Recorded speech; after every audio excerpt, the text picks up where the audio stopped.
Welcome to Sleepless Philosophers, where deep ideas meet restful nights. If you enjoy these journeys through philosophy, please like and subscribe and turn on notifications for daily uploads. To support the channel, consider leaving a super thanks. Any amount helps us continue creating content. You can also become a member to request video topics. We're not monetized, so your support truly makes the difference. Now let the philosophy begin. The paradox of the ravens, yet another formulation of Hempel's problem. The paradox appears under multiple names because different philosophers have formulated it independently or emphasized different aspects.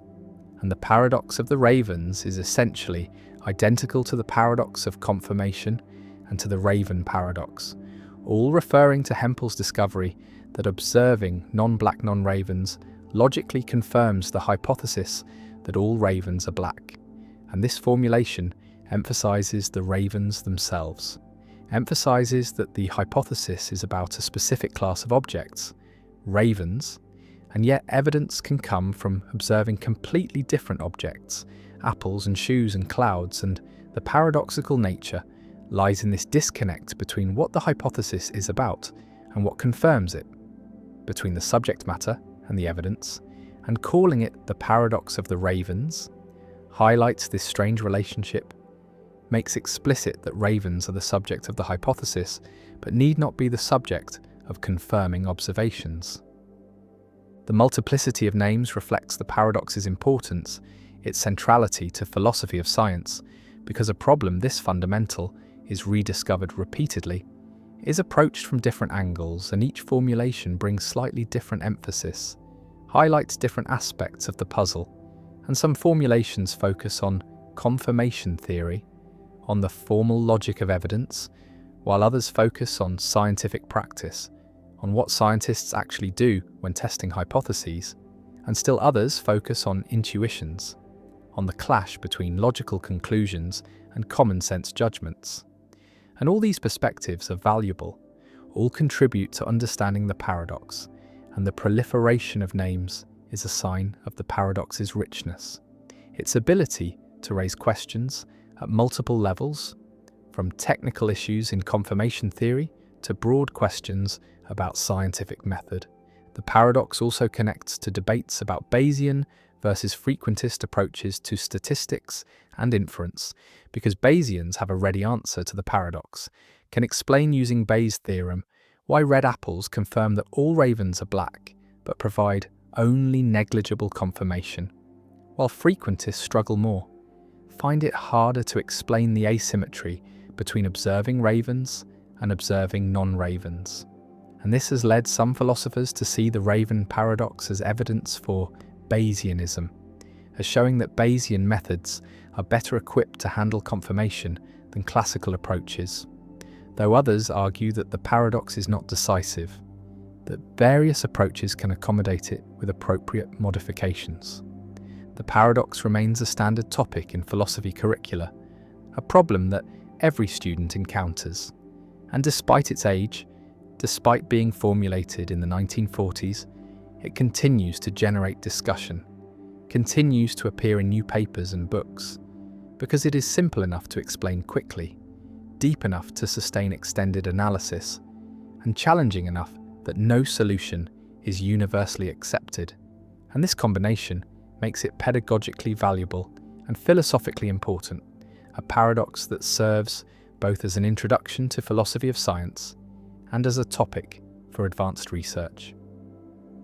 The ravens circle overhead, black against the sky, and each sighting confirms what we already believed, that ravens are black, and elsewhere apples sit in bowls, red and green and yellow, and logic says these two are evidence about ravens, and the paradox persists, a permanent feature of confirmation theory, a problem that every account of scientific reasoning must address, and the paradox endures under its many names, always the same underlying puzzle, always the same challenge to explain how evidence works, what confirms hypotheses, and why common sense and formal logic sometimes diverge. And the paradox of the ravens remains, waiting for each new generation of philosophers to confront it, to propose solutions, to argue about confirmation, and to recognize that even basic concepts in science conceal philosophical depths that resist easy resolution. The paradox of tolerance, when being open-minded means destroying open-mindedness. A liberal society values tolerance, values the freedom to believe different things, to practice different religions, to hold different political views, to live in different ways. And this tolerance is seen as a virtue, as essential to freedom and democracy, as the foundation of peaceful coexistence in diverse societies. And the principle seems clear. We should tolerate all views and practices, should allow maximum freedom, should not suppress beliefs or ways of life just because we disagree with them. And yet a problem emerges, a paradox first articulated clearly by philosopher Karl Popper in 1945, which asks what a tolerant society should do when faced with intolerance, when confronted by movements that reject tolerance itself, that seek to destroy the open society and replace it with authoritarianism, that demand the right to spread hate and silence opposition. And if the tolerant society tolerates these intolerant movements, if it grants them freedom to organize and spread their views, then the intolerant movements will eventually gain power and destroy tolerance itself, will shut down free speech, will persecute minorities, will end democracy, and the tolerant society will have tolerated itself out of existence. And this is the paradox of tolerance, the recognition that unlimited tolerance leads to the destruction of tolerance, that to preserve a tolerant society, it may be necessary to be intolerant toward intolerance, to refuse to tolerate those who would destroy tolerance. Imagine a democracy where free speech is protected, where all political views are allowed, where movements can organize and campaign and attempt to win power through elections. And now, imagine a fascist movement that explicitly rejects democracy, that promises to seize power and end elections and establish dictatorship. And this movement uses the freedoms of the democratic system to grow, uses free speech to spread propaganda, uses freedom of assembly to recruit followers, uses democratic procedures to gain seats in parliament. And at each stage, the democratic society faces a choice. Do we tolerate this movement? Do we allow it to continue operating within the system, even though its goal is to destroy the system? Or do we suppress it? Do we ban the movement, arrest its leaders, prevent it from spreading its message? And if we suppress it, are we betraying our own principles? Are we becoming intolerant ourselves? And if we do not suppress it, are we complicit in our own destruction? Are we naive? Are we allowing democracy to commit suicide? Popper's answer was that we should not tolerate the intolerant, that tolerance is not a suicide pact, that a society that wishes to remain tolerant must be willing to defend itself against movements that seek to destroy tolerance. And this means that tolerance has limits, that it does not extend to those who would abuse it to eliminate tolerance. And Popper acknowledged that this is paradoxical, that the tolerant society must practice intolerance, must suppress certain views, must limit freedom in order to preserve freedom. But he argued that this is necessary, that the alternative is the death of tolerance, and history supports this. Societies that tolerated fascist movements in the 1920s and 1930s saw those movements seize power and establish brutal dictatorships. And the lesson is that tolerance must be defended, that it cannot be absolute, that there are views and movements that cannot be accommodated within a free society because their goal is to end freedom. But this creates difficult questions about where to draw the line, about which views count as intolerably intolerant, about who decides, about what methods of suppression are legitimate. Because if we ban every movement that seems threatening, if we suppress every view that makes us uncomfortable, then we are no longer a tolerant society. We have become the oppressors. We have done the work of the intolerant for them. And so the paradox is not fully resolved by saying we should not tolerate intolerance, because we need principles to determine what counts as intolerance. What level of threat justifies suppression?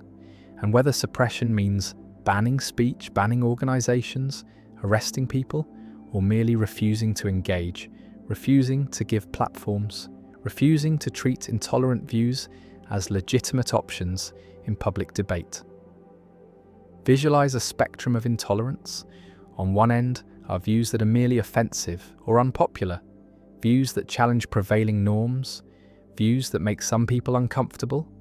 And these views, even if we find them objectionable, should be tolerated in a free society, should be allowed to be expressed and debated, because tolerance means accepting that people will hold views we dislike.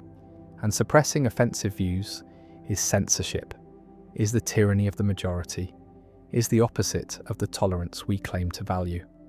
And on the other end of the spectrum are movements that actively seek to destroy democratic institutions, that incite violence, that organize to strip rights from minorities, that threaten the basic conditions of a free society. And these movements, Popper argues, need not be tolerated, can be suppressed to protect the tolerant society. But the middle of the spectrum is murky, filled with cases where reasonable people disagree about whether a movement or view crosses the line. And this is where the paradox bites hardest, where we must make judgments without clear rules, where any decision risks either tolerating too much and allowing intolerance to grow, or suppressing too much and becoming intolerant ourselves. Some philosophers argue that the paradox can be resolved through procedural rules, through formal commitments to democratic processes. A tolerant society tolerates all views that accept the democratic framework, that agree to compete peacefully for power, that accept the results of elections and respect the rights of others. But it does not tolerate movements that reject these procedures, that seek power through violence or intimidation, that refuse to accept electoral defeat. And this procedural approach provides a clear line. Tolerance extends to those who play by the rules, not to those who seek to overturn the rules. But critics note that even this approach involves substantive value judgments, because the democratic framework itself embodies values like equality and freedom. And so we are saying we tolerate all views except those that reject our core values. And this is not neutral tolerance, but partisan tolerance, tolerance of a specific range of views that we have already deemed acceptable. Others argue that the solution involves distinguishing between tolerating views and tolerating actions, that a truly tolerant society allows people to hold and express any beliefs, but does not allow them to act on beliefs that harm others. So expressing racist views might be tolerated, but discriminatory actions are not. Advocating for dictatorship might be tolerated, but attempting a coup is not. And this distinction seems to preserve free thought and speech while preventing harm, but it faces difficulties because speech can cause harm, hate speech can incite violence, propaganda can radicalize people, and drawing the line between harmless expression and harmful action is not straightforward. And some argue that by the time intolerant movements act, it may be too late, that tolerant societies must suppress intolerant speech before it metastasizes into intolerant action. The paradox also has a psychological dimension, because tolerating intolerance is emotionally difficult, requires accepting that people will spread views you find abhorrent, will organize against values you hold dear, will seek to undermine the society you want to preserve. And this acceptance is painful, creates tension, and there is a constant temptation to suppress, to silence, to refuse to tolerate, and distinguishing between legitimate suppression of genuine threats and illegitimate censorship of mere disagreement requires judgment, requires resisting the urge to label all opposing views as intolerable, requires humility about our own fallibility. And these are difficult virtues to maintain, especially in polarized times when every political disagreement feels existential. The tolerant society stands at the edge, welcoming diverse views, protecting freedom, and watching as intolerant movements test the boundaries, push the limits, demand the right to destroy the very system that protects them. And the society must decide, must draw a line, must say some things cannot be tolerated, some movements cannot be accommodated, and in drawing that line, the society becomes less than perfectly tolerant, accepts that tolerance has limits, that the open society must defend itself, and the paradox does not disappear, but is managed, lived with, navigated through judgment and vigilance. And Popper's warning echoes: unlimited tolerance leads to the disappearance of tolerance, and so tolerance must be limited, must exclude those who would destroy it. And this is not a betrayal of tolerance, but its preservation. Not a contradiction, but a recognition that all principles have boundaries, that values must be defended, and that the truly tolerant society is one that tolerates everything except intolerance. And the paradox remains uncomfortable and unresolved, a permanent feature of liberal democracy, a reminder that freedom is fragile, that it must be actively maintained, and that tolerance for all its virtues is not enough by itself, must be supplemented with vigilance, with judgment, with the willingness to say no, to draw lines, to defend the open society against those who would close it, and the tension persists, always present, always requiring balance, and the paradox endures. The paradox of thrift. Saving money is virtuous, or so conventional wisdom holds. The careful individual who sets aside a portion of income, who resists the temptation to spend frivolously, who builds reserves against uncertain futures, is praised for responsibility and prudence. And yet there exists a paradox, articulated by economists and popularized by John Maynard Keynes, which suggests that if everyone tries to save more at the same time, the collective result is not increased wealth but decreased income, not prosperity but recession. And this is the paradox of thrift, a situation where individually rational behavior leads to collectively irrational outcomes, where virtue practiced universally becomes vice. The mechanism of the paradox operates through the relationship between spending and income in an economy, because one person's spending is another person's income. When you buy goods or services, you transfer money to the seller, who uses that money to pay employees and suppliers, who in turn spend it on other goods and services. And this circular flow of spending sustains employment and production. And if many people simultaneously decide to save more and spend less, then aggregate demand falls, businesses see reduced sales and respond by cutting production and laying off workers. And those who lose jobs or see reduced hours have less income, which forces them to reduce spending further, which causes more businesses to cut back. And this feedback loop drives the economy into recession. And in the recession, people earn less income, which means that despite their desire to save more, they may end up saving the same amount or even less than before, because their incomes have fallen. And so the collective attempt to increase savings fails. Defeated by the macroeconomic dynamics it sets in motion. The paradox challenges the microeconomic intuition that saving is always beneficial, that thrift is a virtue without qualification, and it reveals a divergence between individual rationality and collective welfare, a situation where what is good for each person taken separately is bad for everyone taken together.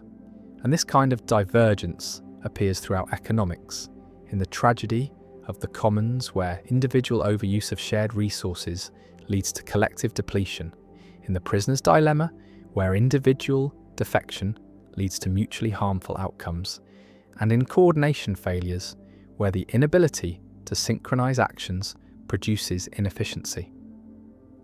Keynes used the paradox of thrift to argue for government intervention during economic downturns, suggesting that when private sector spending collapses, the government should step in and increase public spending, running deficits if necessary to maintain aggregate demand and prevent the economy from spiraling into depression.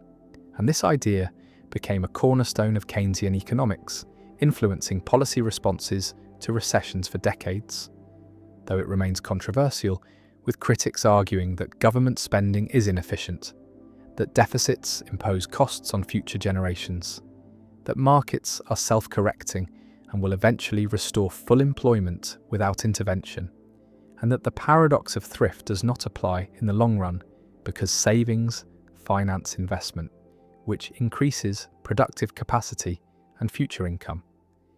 The debate over the paradox of thrift touches on fundamental questions about how economies function, whether they are naturally stable or prone to instability, whether markets can coordinate the actions of millions of individuals efficiently, or whether coordination failures are common and require correction, and whether the behavior that is rational for individuals is also rational for society, or whether there are systematic conflicts between private incentives and public welfare. The paradox also raises ethical and philosophical issues, because if individual virtue can produce collective harm, then the relationship between ethics and outcomes becomes more complex. The action that seems right from a personal perspective may contribute to suffering when widely practiced, and this suggests that moral evaluation cannot focus solely on individual actions, but must also consider systemic effects, the ways that individual choices aggregate into social outcomes, and whether there are actions that are permissible or even obligatory for individuals, but disastrous if universally adopted. The paradox of thrift connects to issues of time preference and uncertainty, because saving reflects a preference for future consumption over present consumption, a willingness to sacrifice immediate gratification for future security, and this preference varies across individuals and across time, influenced by expectations about the future, by confidence in economic stability, by the availability of social insurance and safety nets. And when uncertainty increases, people tend to save more as a precaution, and this precautionary saving can trigger the paradox, can cause the very economic instability that people are trying to protect themselves against, creating a self-fulfilling prophecy where fear of recession causes recession. The paradox also appears in the context of debt and deleveraging. When households or firms carry high levels of debt, they may all try to reduce their debt burdens simultaneously by saving more and spending less. And this collective deleveraging reduces aggregate demand and can cause a debt deflation spiral where falling prices and incomes make debt burdens even harder to service, leading to defaults and further economic contraction. And this dynamic was central to the Great Depression of the 1930s and the financial crisis of 2008, periods when the paradox of thrift was not merely a theoretical curiosity, but a lived reality affecting millions of people. Some economists question whether the paradox is genuine or whether it reflects a misunderstanding of economic dynamics, arguing that savings do not disappear from the economy but are channeled into investment.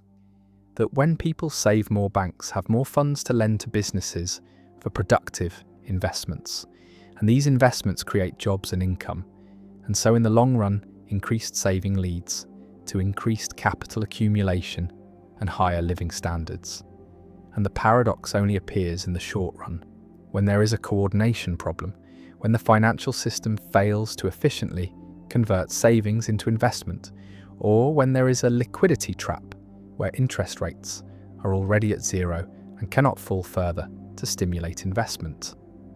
The paradox of thrift remains a central concept in macroeconomics, a reminder that economies are complex systems where individual actions interact in non-obvious ways, where feedback loops and emergent properties can produce outcomes that no one intended or desired, and where the aggregation of individual rationality does not necessarily produce collective rationality.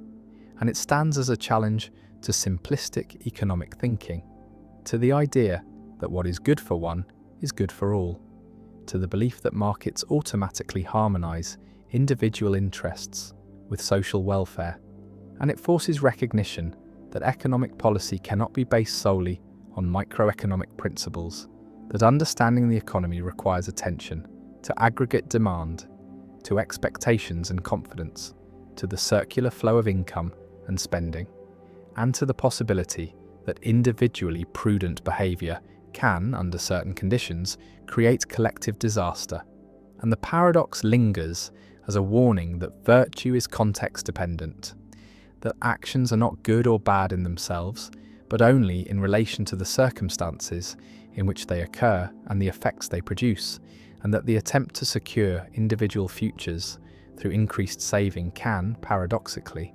undermine those futures by damaging the economy on which everyone depends. The paradox of the court, when a student's promise becomes impossible to keep.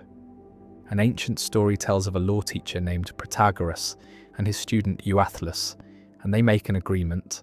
The student is too poor to pay tuition up front, and so they agree that the student will pay the teacher after winning his first court case, and the teacher provides instruction, teaches the student rhetoric and law and argumentation, and the student completes his training, becomes skilled in legal reasoning, but then the student never takes a case, never appears in court, never wins anything, and years pass and the teacher has not been paid, and finally the teacher sues the student, takes him to court to demand payment. And now the paradox emerges because the case creates a logical impossibility, a situation where no judgment can be coherent, where the law contradicts itself. And this is the paradox of the court, also called Protagoras' paradox, a puzzle about legal reasoning, contracts, and self-reference that has no satisfactory solution.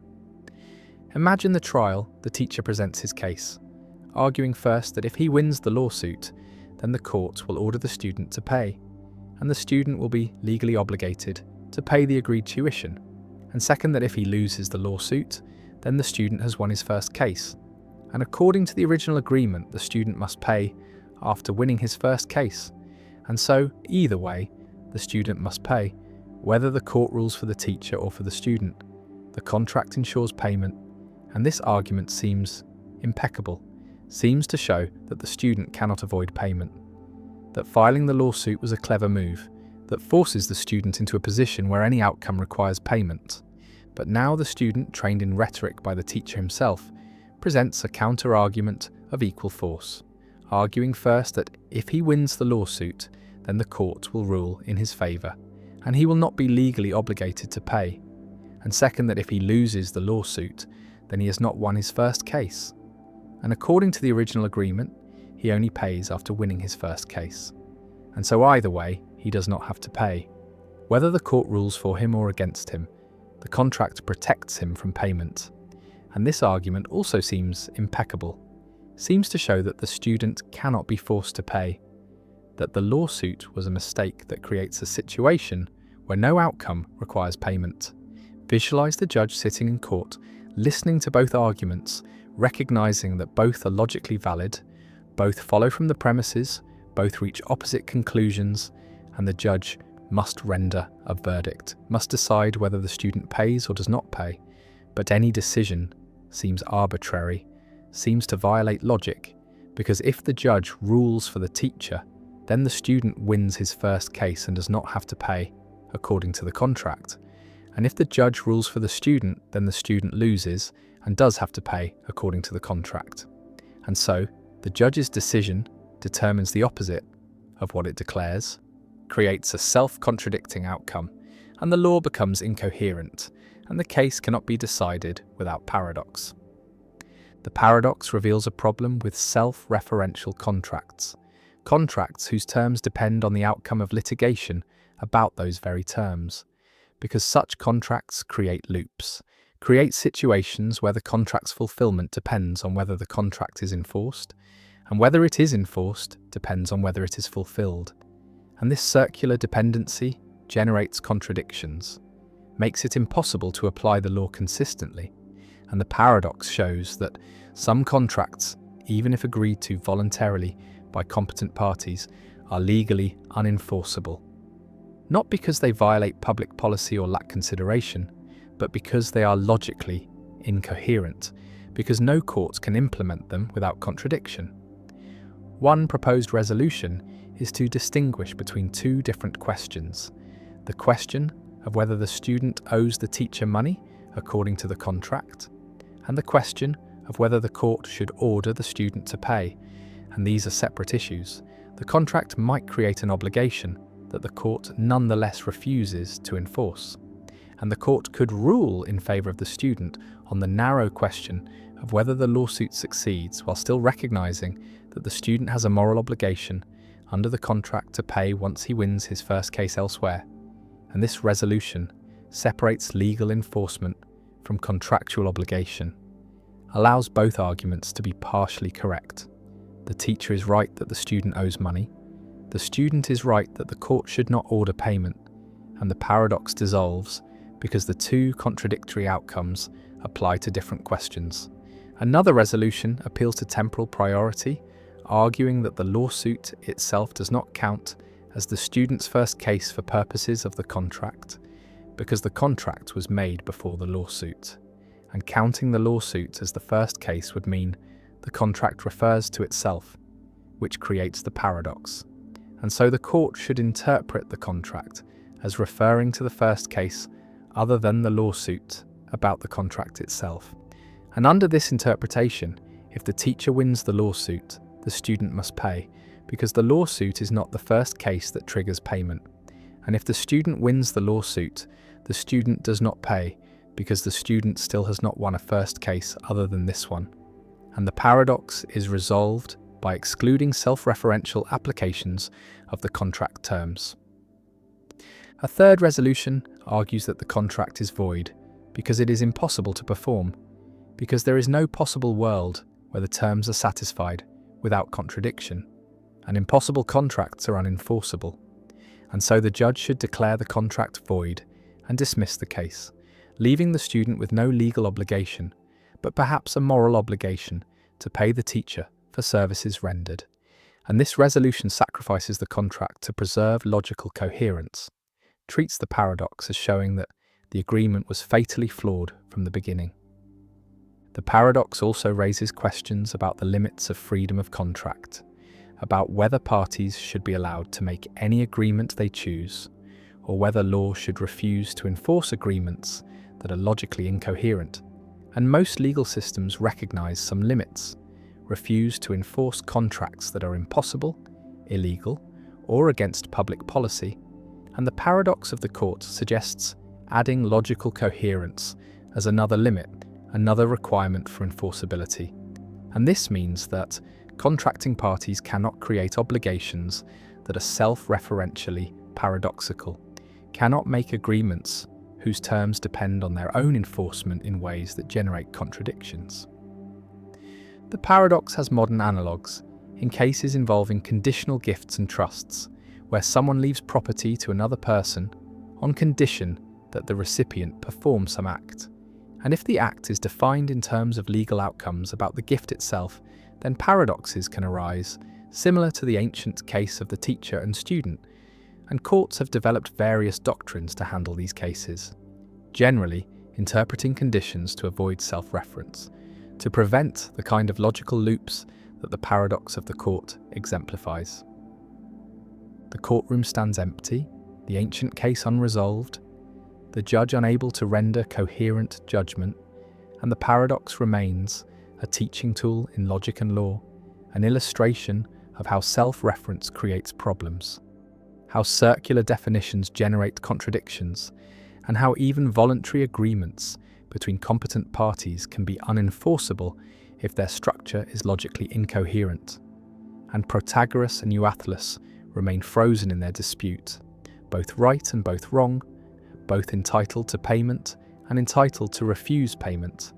And the paradox persists as a reminder that logic constrains law, that not everything that can be agreed to can be enforced, and that self-reference, whether in contracts or in statements or in rules, is a source of paradox that must be handled carefully to avoid contradiction. The paradox of non-being, how nothing cannot be talked about.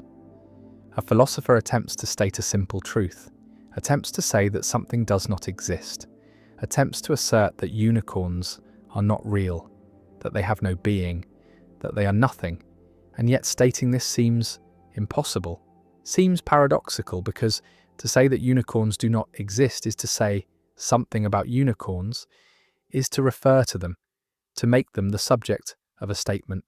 And how can you refer to what does not exist? How can you make something the subject of a statement if that something is nothing, if it has no being? And if you can refer to unicorns, then they must be something, must have some kind of being. But then the statement unicorns do not exist is false, is contradictory, because it refers to things that it claims do not exist. And this is the paradox of non-being, first articulated by Plato in the Sophist, the puzzle about how negative existential statements are possible, how we can truly say that something does not exist without contradicting ourselves, without presupposing the existence of what we are denying exists. And this paradox has troubled metaphysics throughout history, has generated multiple solutions, and remains a test case for theories of reference and existence.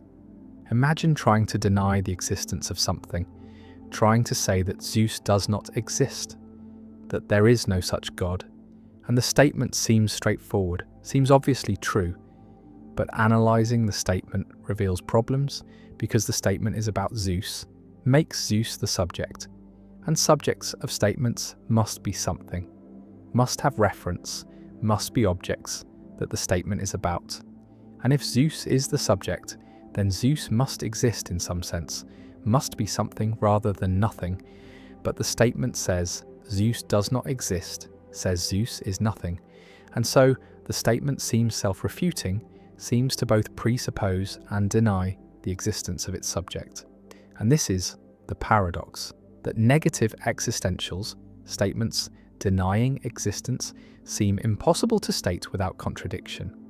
Parmenides made this paradox central to his philosophy, argued that non-being cannot be spoken of or thought about, because speaking and thinking require objects, require that there be something that is spoken of or thought about.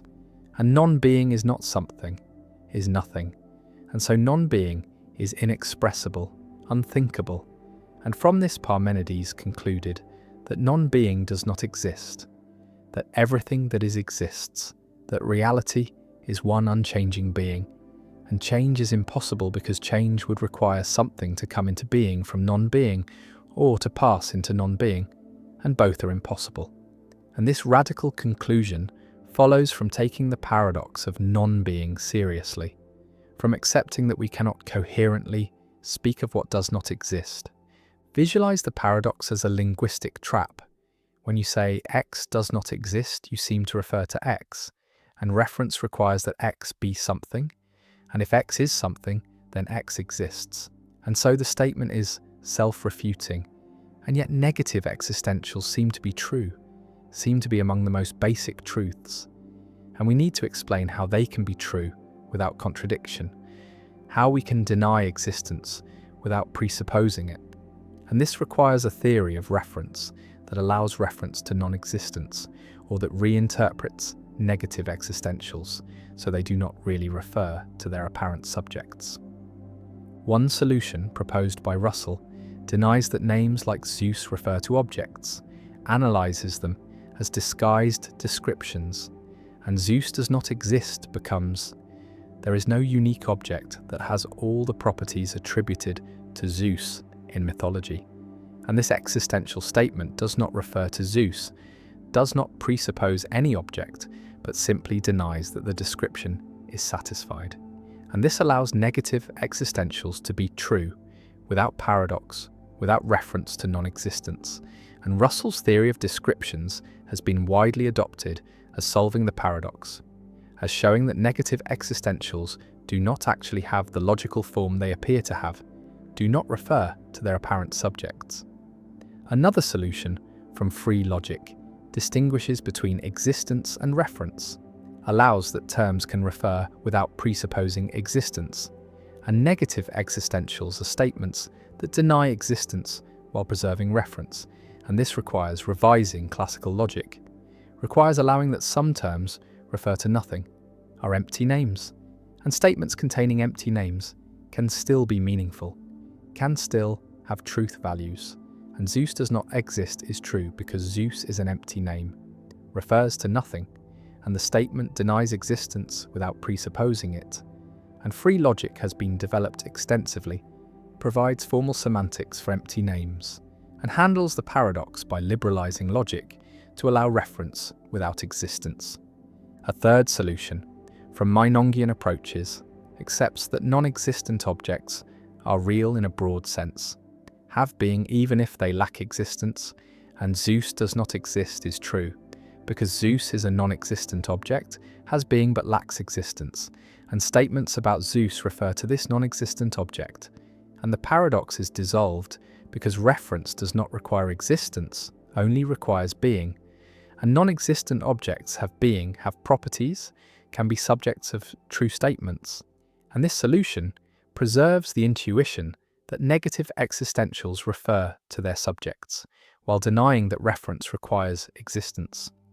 The paradox also appears in discussions of nothingness, of absolute non-being, because to say that absolute nothing is impossible seems to require referring to absolute nothing, making it the subject of a statement, and if it is the subject, then it must be something.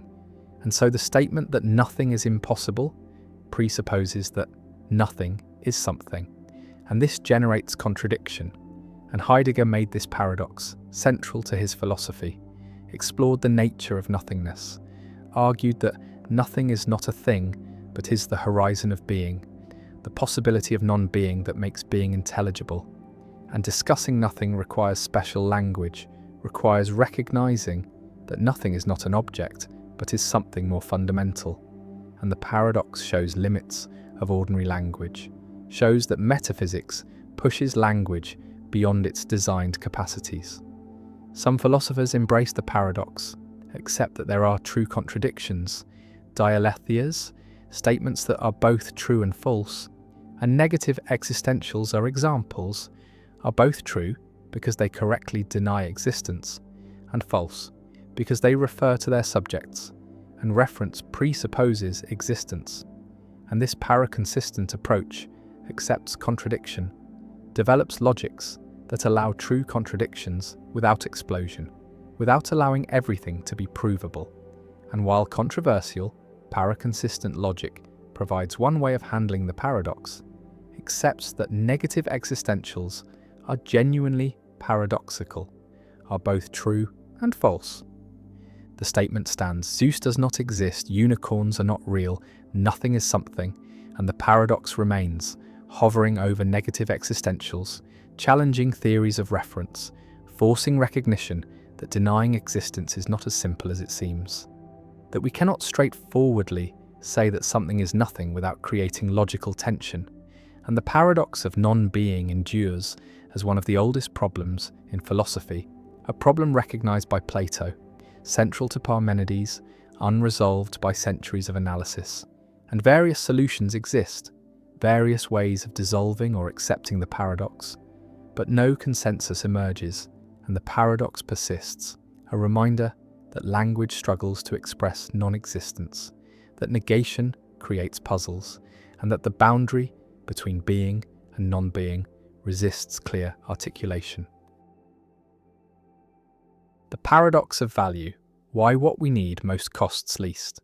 An economist contemplates the nature of value, asks what makes things valuable, what determines worth, and observes a fundamental puzzle that prices seem disconnected from importance, that markets assign high prices to luxuries and low prices to necessities, that goods essential for human flourishing cost little while goods that serve vanity or status cost fortunes.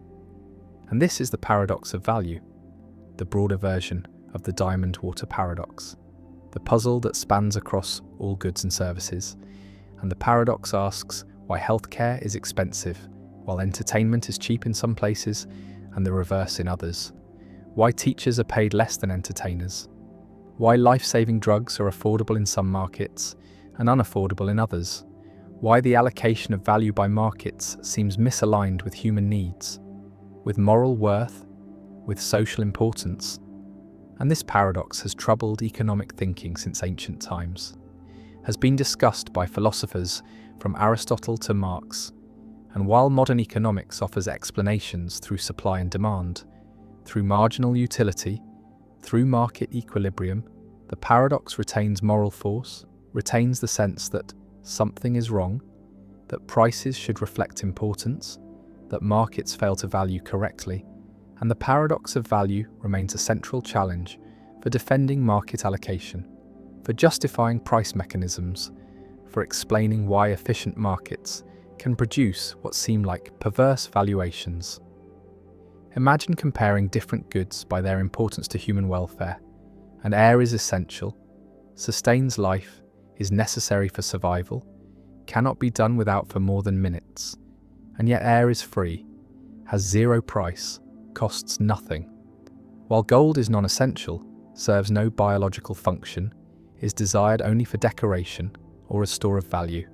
And yet gold is expensive, costs thousands per ounce, and this comparison illustrates the paradox, shows that necessity and price are inversely related, that the most needed goods are often cheapest and the least needed goods often expensive. And this pattern extends across many goods.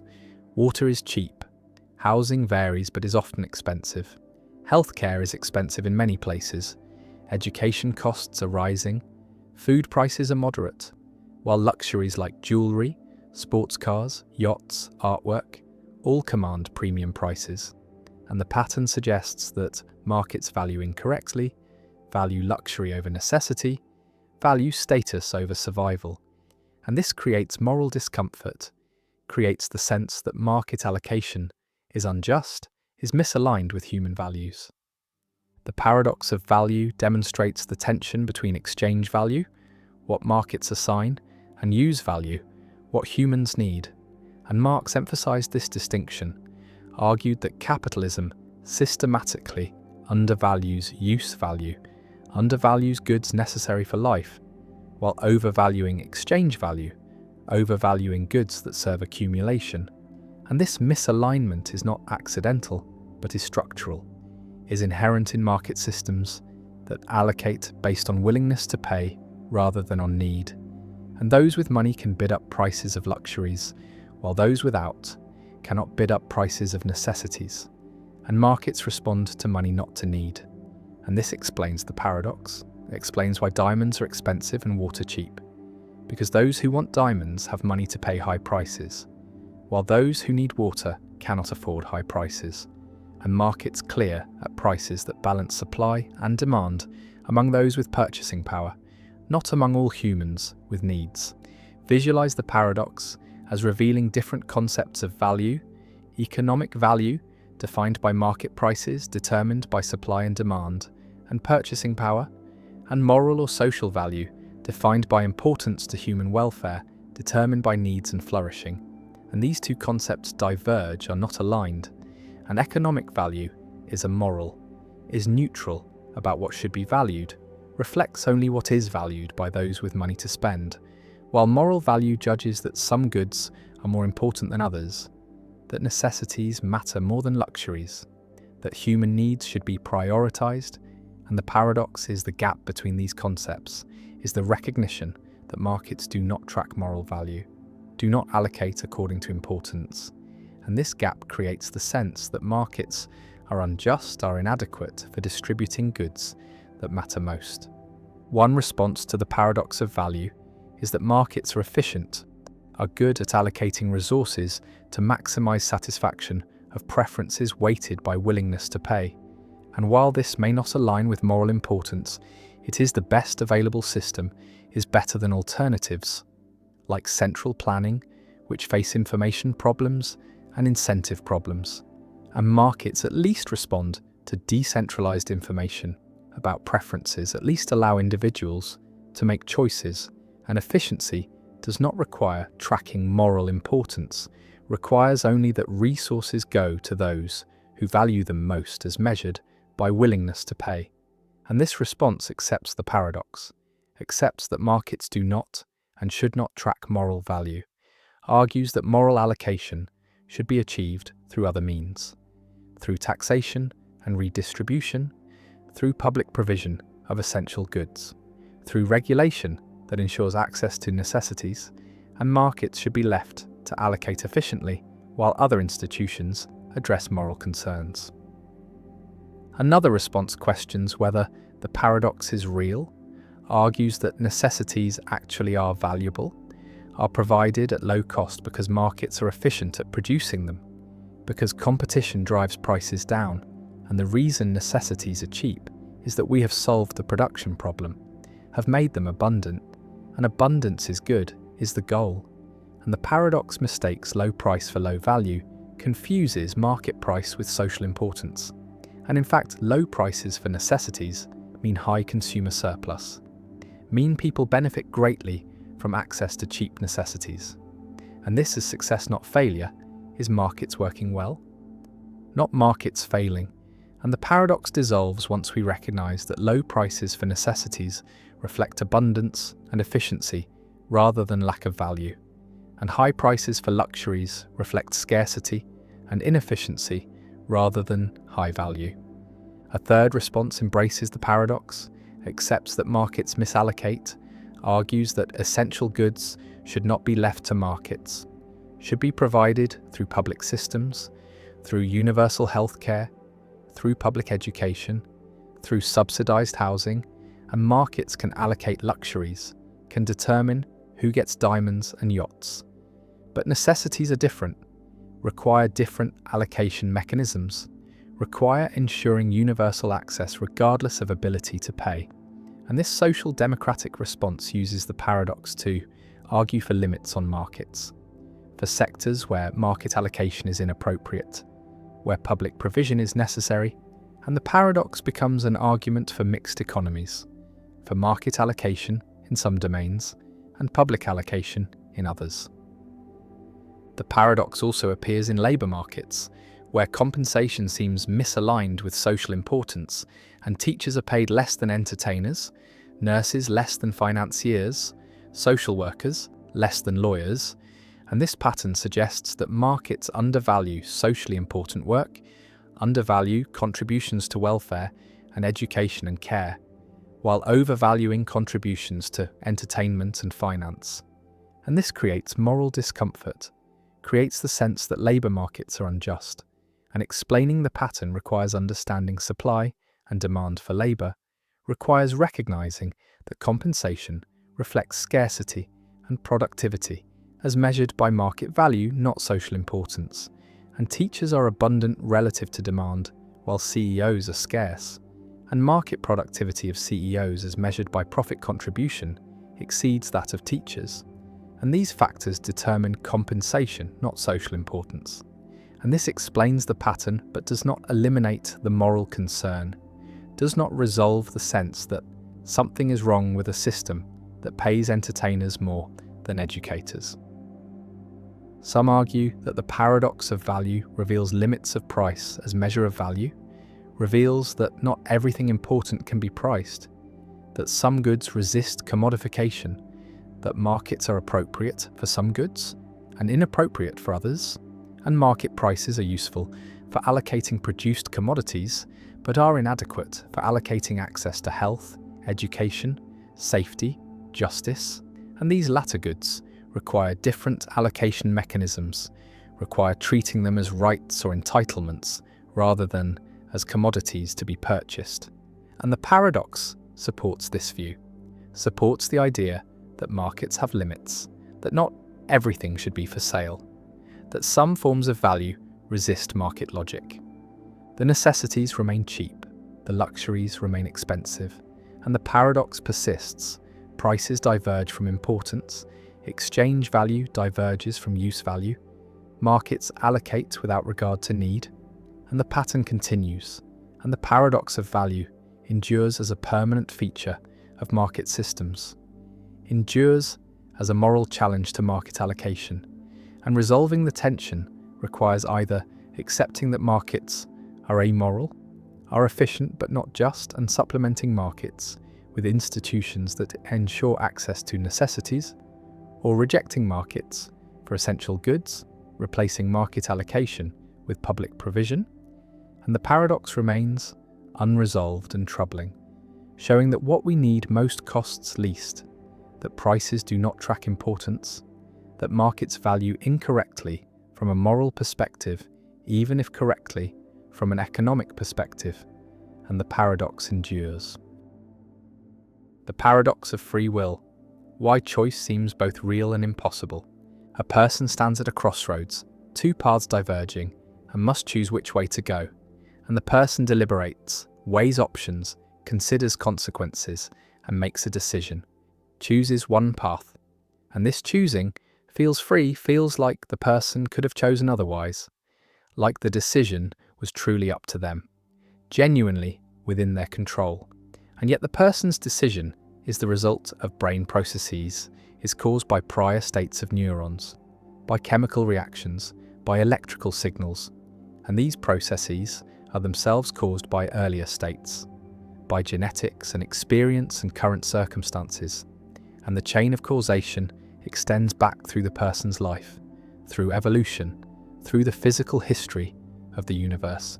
And at no point in this causal chain is there a break, a moment where cause gives way to free choice, where determinism is suspended. And if every event has causes, if the present is determined by the past plus the laws of physics, then the person's decision was determined long before the moment of choosing, was inevitable given prior conditions. And the feeling of free choice is an illusion. The decision was never really up to the person, could not have been otherwise. And this creates the paradox of free will, the apparent incompatibility between the subjective experience of freedom and the objective reality of causal determination. Between the feeling that we choose and the fact that our choices are caused, and this paradox has troubled philosophers for millennia, generated enormous literature, produced multiple attempted solutions, but never achieved consensus. And the problem persists as one of the central questions in philosophy, ethics, and the nature of human agency. Imagine the person's brain at the moment of decision, neurons firing in specific patterns, dopamine and serotonin modulating activity, and these patterns cause the decision, determine which path is chosen, and the patterns themselves were caused by prior brain states, by sensory inputs, by memories activated, by emotional states, and these prior states had their own causes, and the causal chain is unbroken, and nowhere in this chain is there room for free will, for choices that are not caused, for decisions that could have been different given exactly the same prior conditions.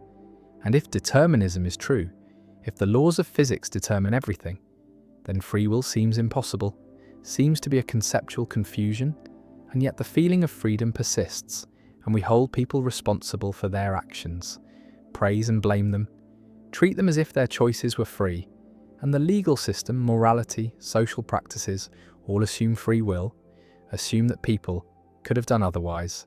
And the paradox is that free will seems both necessary for responsibility and impossible given causation.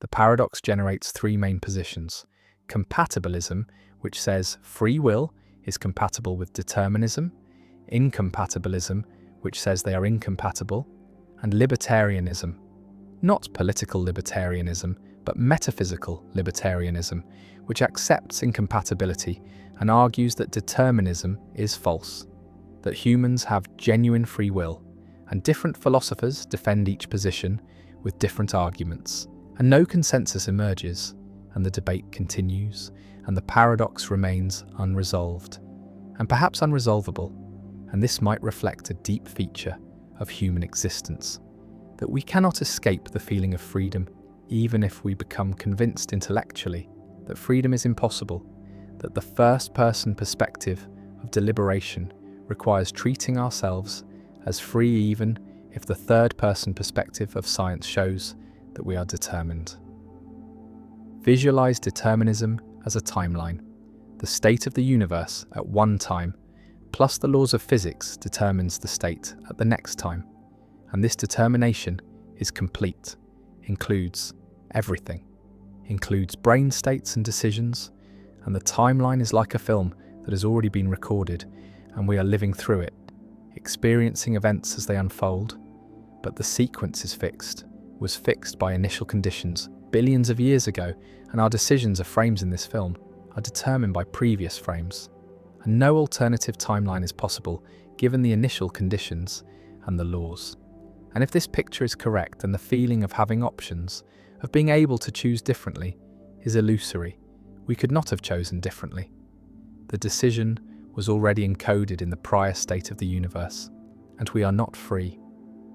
Compatibilists respond that this picture misunderstands what free will requires, that free will does not require the ability to have chosen differently given exactly the same prior conditions, does not require breaking the causal chain, but only requires that our choices flow from our own desires, values, character, that we are not coerced, not forced, not manipulated, and as long as the person's decision resulted from their own deliberation, their own reasons, they acted freely, even though their deliberation was caused, even though their reasons were determined.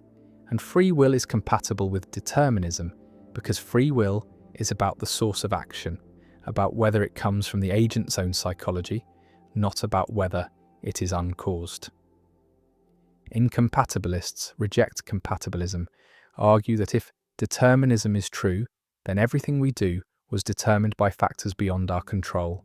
By genetics we did not choose, by environments we did not create, by causal chains that began before we were born. And we are not genuinely responsible for actions that were determined by factors beyond our control. And compatibilist free will is not real freedom, but is a verbal trick, is redefining freedom to make it compatible with determinism and genuine freedom. The kind required for moral responsibility requires that we could have done otherwise, requires that our choices are not determined. And since determinism is probably true, given physics, genuine free will probably does not exist, and moral responsibility is problematic. Libertarians argue that determinism is false, that quantum mechanics shows that the universe is not deterministic, that there is genuine randomness, genuine indeterminacy at the quantum level, and this indeterminacy allows for free will, allows for choices that are not determined by prior states.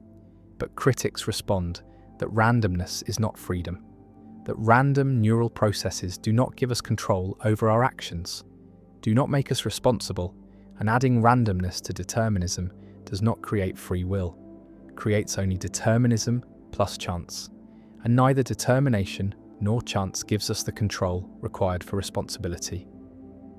The paradox of free will also has practical implications for criminal justice, for morality, for how we treat each other, because if free will is an illusion, then punishment seems unjustified, seems cruel, and blame seems inappropriate, and we should respond to harmful behaviour with rehabilitation or prevention rather than retribution. And yet the practice of holding people responsible seems essential to social life, seems unavoidable even if philosophically problematic, and we continue to blame and praise, punish and reward, as if free will exists, and perhaps this is necessary. Perhaps human social life requires treating people as responsible, even if the metaphysical foundations are shaky.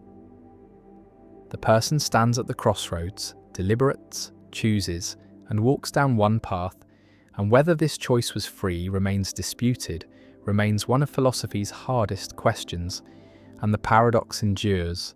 Free will seems both essential and impossible, both real and illusory, and the tension between these perspectives remains unresolved, and perhaps the tension is permanent, is a feature of human existence that cannot be eliminated, that we must live with the subjective feeling of freedom while recognizing the objective reality of causation, and the paradox of free will persists as a permanent puzzle about human agency, about responsibility, about whether we are authors of our actions or merely characters in a predetermined story.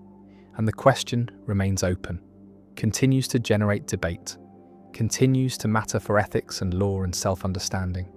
And the crossroads remains, the paths diverge, the choice is made, and whether it was truly free remains one of philosophy's deepest and most enduring questions.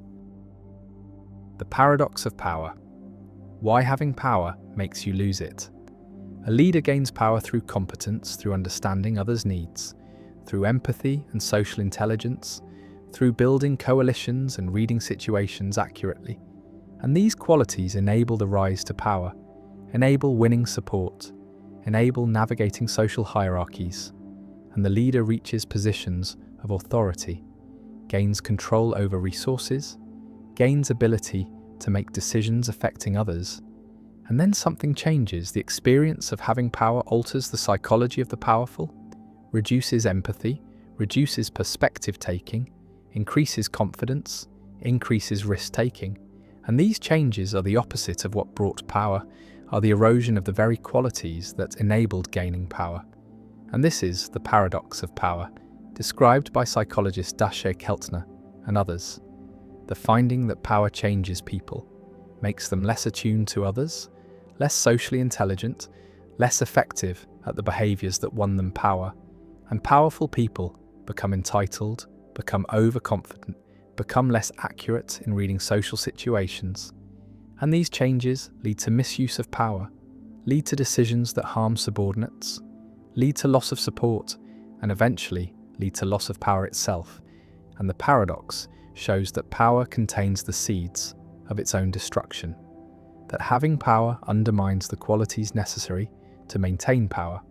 And this cycle explains the rise and fall of leaders, explains why initial competence gives way to corruption or incompetence, explains why power corrupts.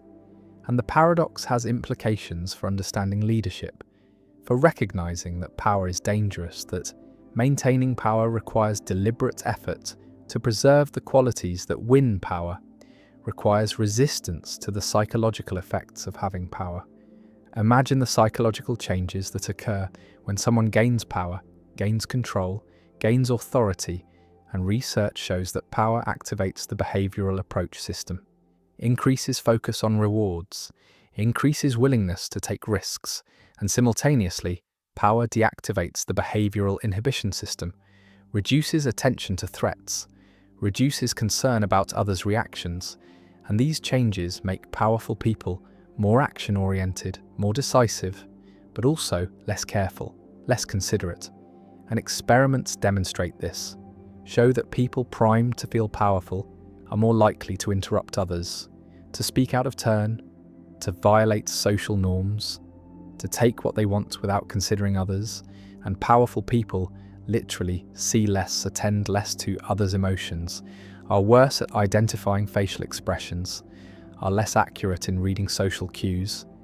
And this reduced social intelligence is ironic because social intelligence is what typically wins power, is what enables navigating social hierarchies, and power reduces the very capacity that was necessary to gain it.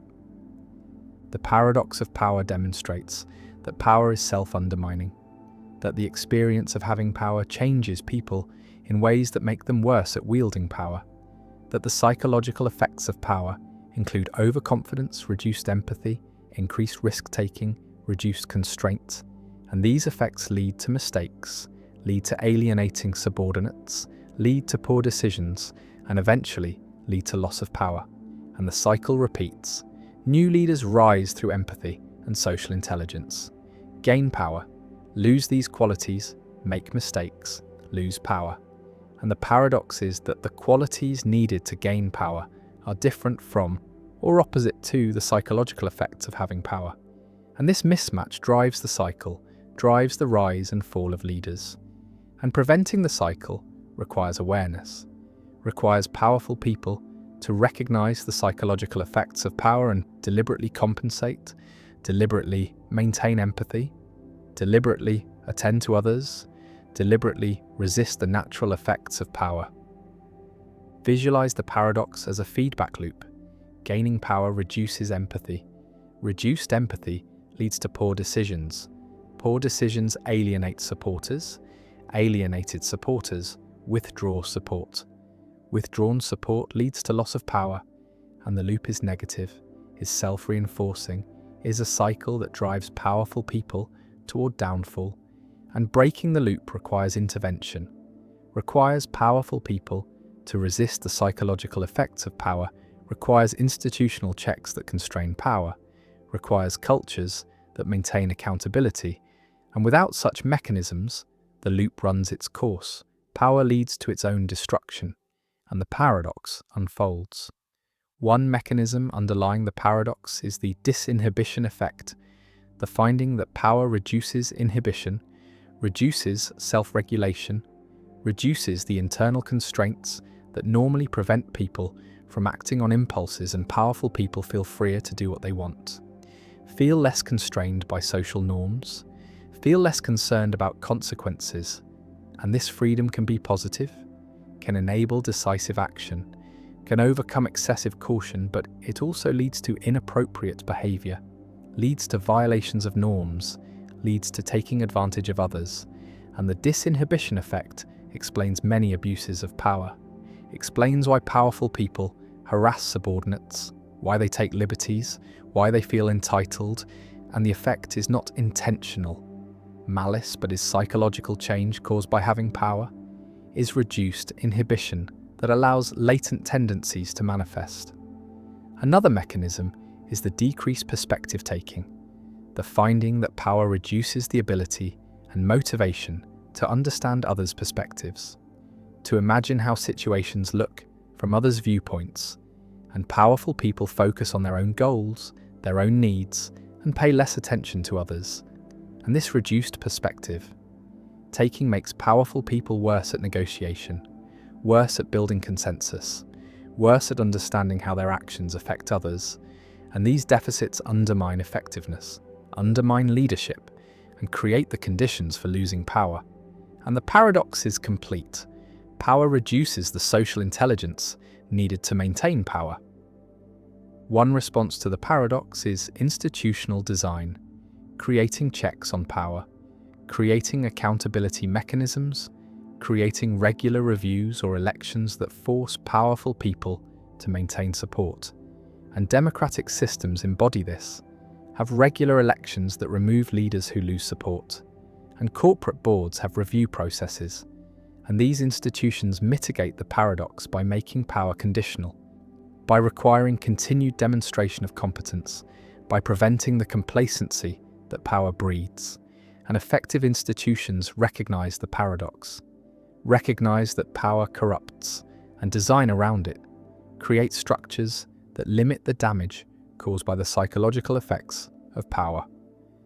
Another response is leadership development, training leaders to recognize the paradox, to understand the psychological effects of power, to deliberately maintain empathy and perspective-taking. And research shows that awareness helps, that leaders who understand the paradox are better at resisting its effects, are more likely to maintain the qualities that won them power. And leadership training increasingly includes content about the psychology of power, about the importance of humility, about the need to deliberately attend to others despite the psychological pull towards self-focus. And this training aims to break the cycle, aims to help powerful people resist the natural effects of power.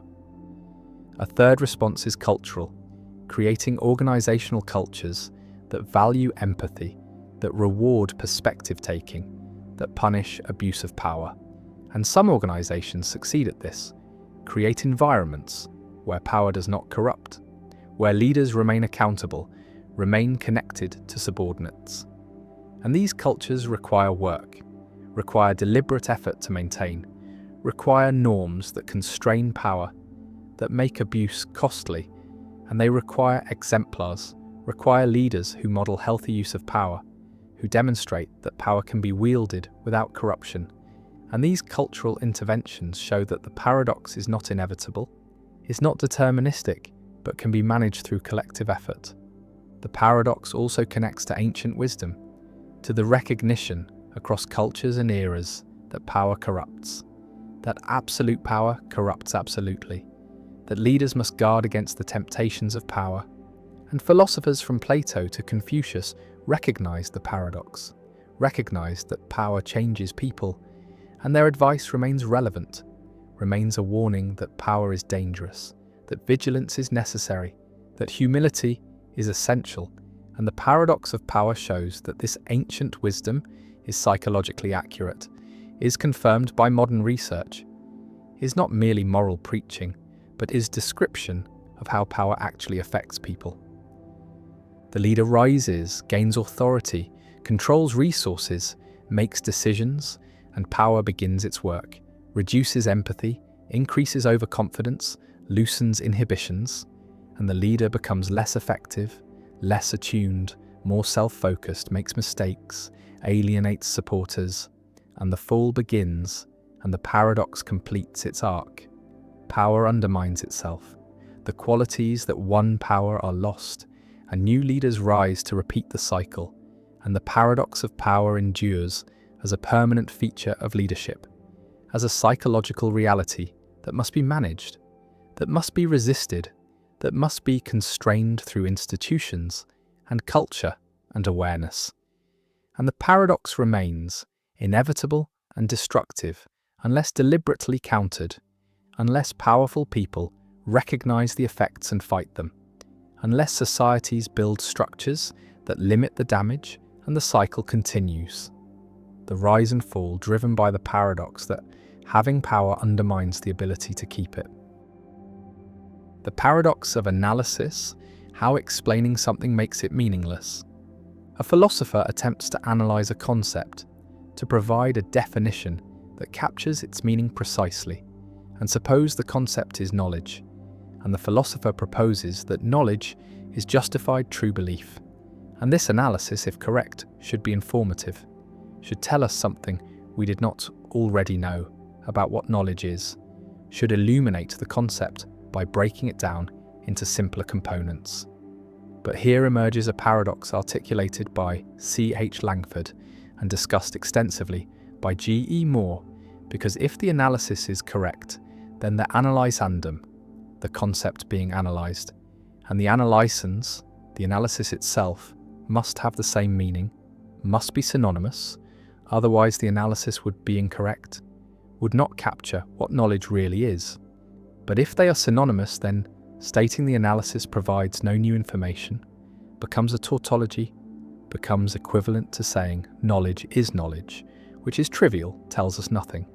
And so the analysis cannot be both correct and informative. If it is correct, then it is trivial. If it is informative, then it is not a genuine analysis, but merely a stipulation or a proposed change of meaning. And this is the paradox of analysis, a puzzle about whether conceptual analysis is even possible, whether we can both correctly identify the meaning of a concept and provide new insight into that concept. Imagine presenting the analysis to someone who understands the concept of knowledge, who uses the word correctly, who can distinguish cases where knowledge is present from cases where it is absent, and you tell them that knowledge is justified true belief. And if they already knew this, if the definition merely makes explicit what was implicit in their understanding, then the analysis is correct but uninformative, tells them nothing new. But if they learn something, if the analysis reveals something they did not already know, then it seems the analysis is changing the concept rather than analysing it, is offering a new concept rather than clarifying the old one. And either way, the analysis fails to do what philosophical analysis is supposed to do, both correctly identify meaning and provide insight. The paradox challenges the entire enterprise of conceptual analysis, challenges the method that has been central to analytic philosophy for over a century. The method of taking ordinary concepts like knowledge, justice, truth, and providing precise definitions. And if the paradox cannot be resolved, then conceptual analysis is either impossible or pointless. Either it cannot be done correctly, or when done correctly, it provides no insight. And this threatens one of philosophy's main methods, forces philosophers to reconsider what they're doing when they offer analyses, what counts as success and whether analysis is discovery or stipulation. Visualize the paradox as a dilemma. On one horn, the analysans and analysandum are synonymous, have the same meaning, and the analysis is correct but trivial, like saying a bachelor is an unmarried man, which is true but uninformative because anyone who understands the word bachelor already knows this. And on the other horn, the analysans and analysandum differ in meaning, and the analysis is informative but incorrect, provides new information but does not capture what the original concept meant. And either way, the analysis fails to achieve the goal of being both correct and informative, and the paradox seems to show that this goal is impossible, that correctness and informativeness are incompatible in conceptual analysis. One response distinguishes between sense and reference, between how a concept is presented and what it refers to, and argues that an analysis can have the same reference as the analysandum while differing in sense, and so the analysis is informative because it presents the concept differently, makes explicit aspects that were implicit even though it refers to the same thing, and the analysis knowledge is justified. True belief is informative because even though knowledge and justified true belief refer to the same set of cases, they present those cases differently, one as a simple concept and the other as a complex structure. And learning the structure is learning something new even though the reference remains the same. And this response draws on Frege's distinction between sense and reference, uses it to explain how analyses can be both correct and informative. Another response appeals to implicit versus explicit knowledge, argues that competent speakers have implicit understanding of concepts, understand how to use them correctly, but lack explicit understanding, cannot state the definition, and conceptual analysis makes implicit knowledge explicit, converts procedural knowledge into propositional knowledge, and this conversion is informative even though it does not add to what was implicitly known, and the analysis is correct because it captures the implicit understanding and informative because it makes that understanding explicit and available for reflection. And so the paradox dissolves because correctness and informativeness are compatible when we recognize that knowledge comes in implicit and explicit forms. A third response questions whether analyses are meant to be synonymous, argues that philosophical analyses are not claims about linguistic meaning, but claims about the nature of things, about what knowledge really is, about its essential properties, and knowledge is justified. True belief is not a claim about what the word means, but a claim about what knowledge consists in, about its metaphysical structure. And this claim can be informative, even if it is necessarily true, even if knowledge could not be otherwise, because discovering necessary truths is informative. Learning that water is H2O was informative, even though it is necessarily true that water is H2O, and so philosophical analysis is more like scientific discovery than like lexicography, more like finding out what things are than like defining words. And the paradox assumes the wrong model of analysis. The paradox also connects to debates about analyticity and the analytic-synthetic distinction, because if analyses are analytic truths, true in virtue of meaning, then they should be trivial, should be knowable a priori just by understanding the concepts. But many proposed analyses are controversial, are rejected by competent speakers, and this suggests either that analyses are not analytic, or that analyticity is more complex than traditionally thought.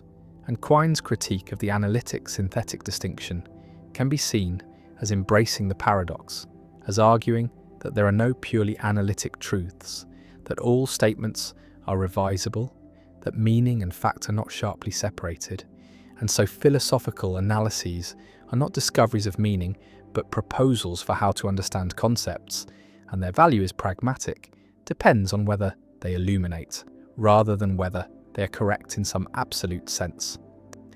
The paradox remains unresolved.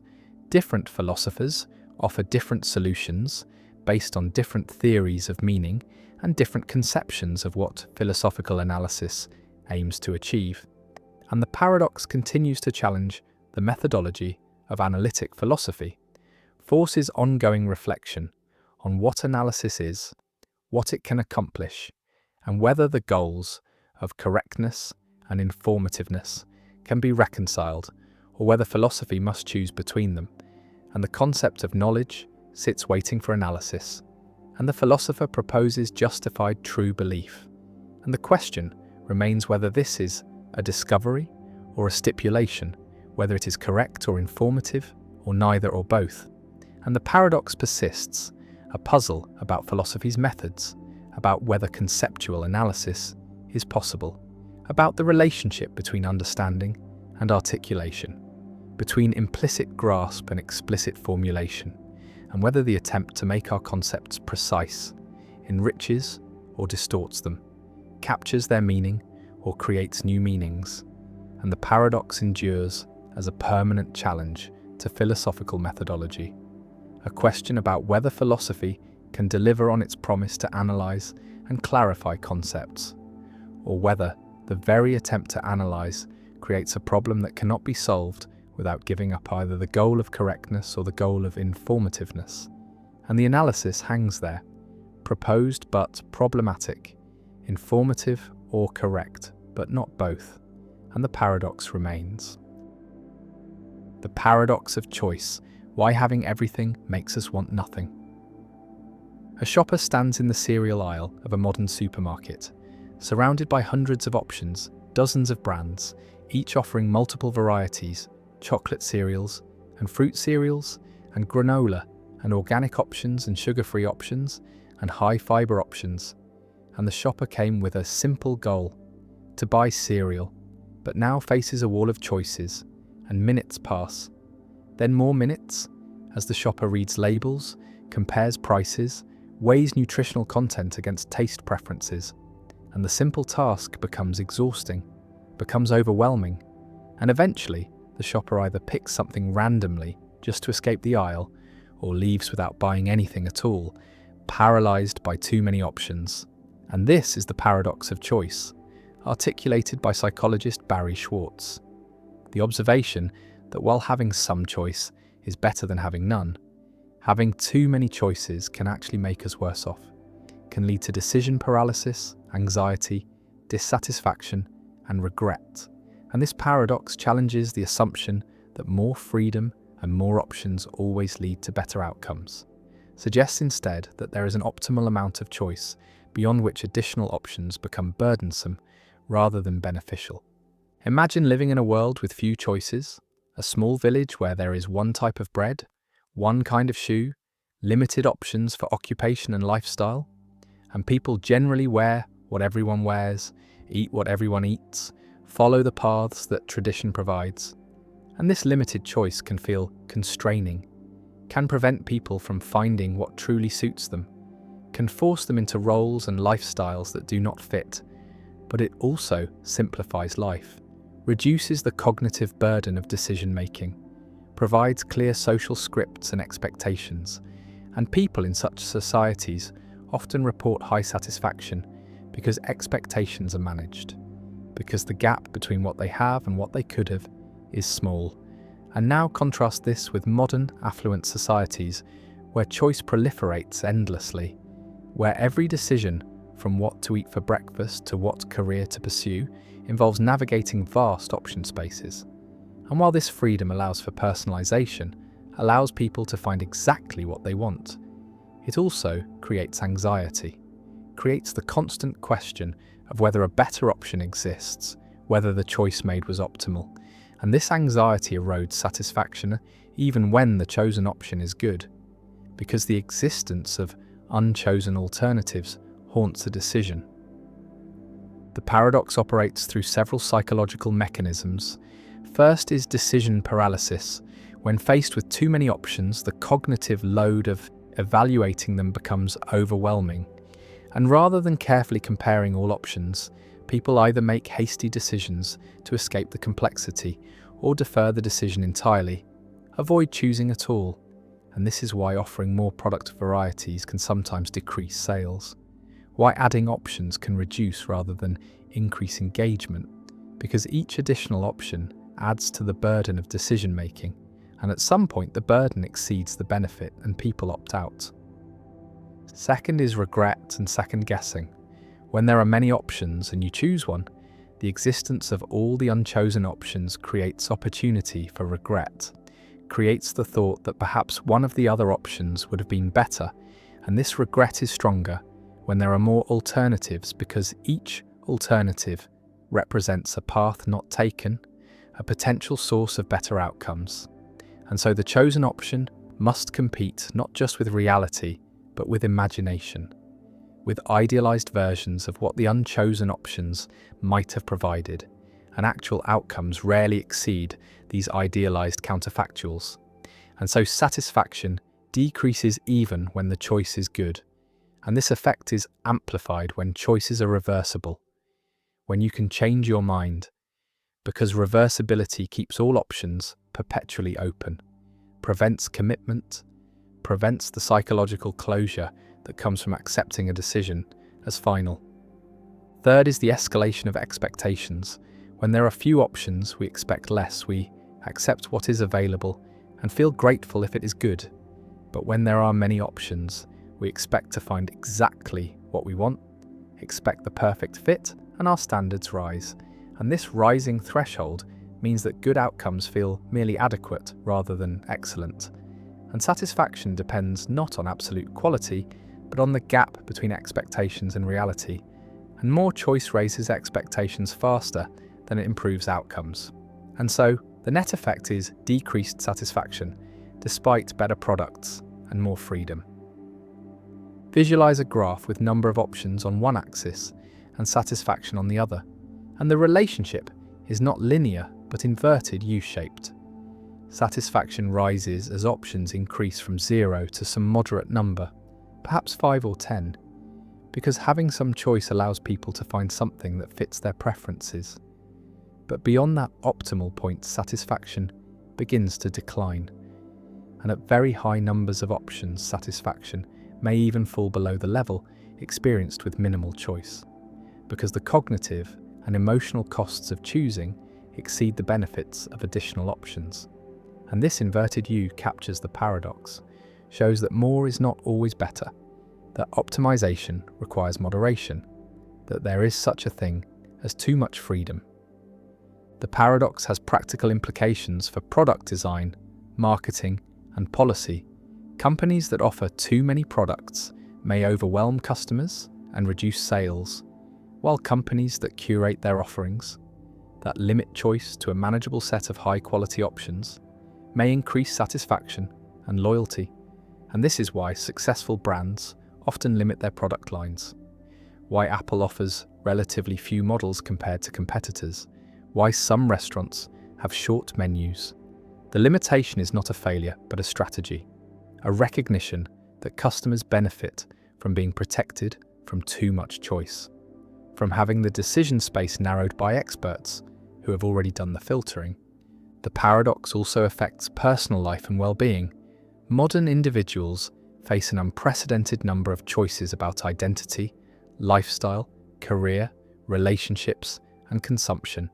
And while this freedom is liberating in principle, in practice it can be exhausting, can create a sense of being overwhelmed, can generate anxiety about missing out on better options, and research shows that people in societies with more choice are not necessarily happier, that reported life satisfaction has not increased proportionally with the explosion of options, and some argue it has decreased, that the paradox of choice contributes to rising rates of anxiety and depression, that the burden of constructing a life from infinite options without clear guidance is a source of modern malaise.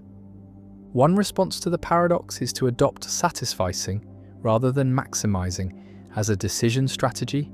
Maximizers seek the best option, the optimal choice, and this requires evaluating all possibilities, comparing exhaustively, and the process is endless because there is always the possibility that a better option exists somewhere.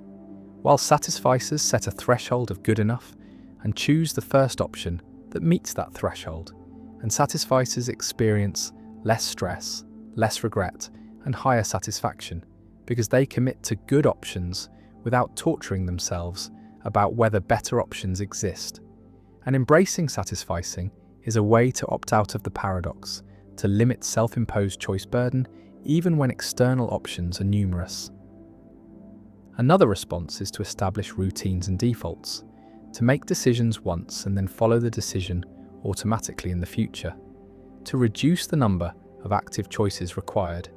And this is why successful people often simplify their lives, wear the same clothes every day, eat the same breakfast, follow the same schedule, not because they lack creativity, but because they recognize that decision-making is a limited resource, that every choice consumes cognitive energy, and preserving that energy for important decisions requires eliminating trivial choices through routinization. A third response is to embrace constraints, to deliberately limit options, to refuse to consider all possibilities, and this might involve setting rules like, I only shop at this store, or I only consider jobs in this city. And these self-imposed constraints reduce the choice space, make decisions more manageable, and paradoxically increase freedom by preventing paralysis, by ensuring that decisions get made rather than deferred indefinitely. And constraints are not limitations on freedom, but conditions for effective exercise of freedom, structures that enable choice rather than preventing it. The shopper stands in the cereal aisle, paralyzed by options, and eventually walks away empty-handed or grabs something arbitrarily, and the experience is repeated across modern life, in career choices and relationship decisions and consumption patterns, and the paradox persists.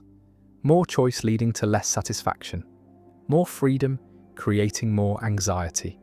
And Schwartz's insight remains relevant, challenges the ideology of unlimited choice, suggests that well-being requires moderation, requires protection from too much optionality, and the paradox endures as a reminder that freedom is complex, that having options is valuable, but that value has limits, that beyond a certain point additional options become burdens rather than benefits. And the challenge for individuals and societies is to find the optimal level of choice, the sweet spot where there is enough freedom to allow for genuine self-determination, but not so much that the burden of choosing overwhelms the benefit of having chosen. And the paradox remains a feature of modern affluent societies, a price paid for abundance, and a problem that requires not more choice but wiser choice, not more options but better frameworks for navigating options. And the cereal aisle waits, endless and overwhelming, and the shopper eventually learns to bring a list to decide in advance, to opt out of the paradox by refusing to treat every shopping trip as an opportunity for exhaustive optimization. The paradox of fiction: why we cry for people who don't exist. A person sits in a dark theatre watching a film, and on the screen a character faces tragedy, loses a loved one, experiences betrayal, suffers deeply, and the person watching feels genuine emotion, feels sadness, feels tears forming, feels the physiological responses of grief. And yet the person knows that what is happening on screen is not real, knows that the characters are fictional, that no one actually died, that the suffering is pretend, is mere actors following a script in front of cameras. And this creates a puzzle, because emotions seem to require beliefs, seem to depend on thinking that something is really happening, that genuine harm or loss has occurred. And if you do not believe something is real, then you should not have emotional responses to it. And yet, fiction produces powerful emotions, despite the audience knowing it is fiction. And this is the paradox of fiction, articulated by Colin Radford and others. The question of how we can be moved by what we know to be false, how we can fear for characters we know do not exist, how we can grieve losses we know never happened. And the paradox challenges our understanding of emotion, raises questions about the relationship between belief and feeling, and forces recognition that emotional responses are more complex than simple belief response models suggest. Imagine watching a horror film, a scene where the protagonist is chased by a monster, and your heart races, adrenaline surges, you feel fear, genuine fear, and yet you know you are safe. Know you are sitting in a theatre, know that no monster exists, that the events on screen are fabricated, and if fear requires believing you are in danger, then you should not feel fear, should remain calm, should watch with detachment, but you do not. You respond emotionally, despite knowing the fiction is not real, and this emotional engagement is not a mistake, not a failure of rationality, but is how fiction works, how stories affect us.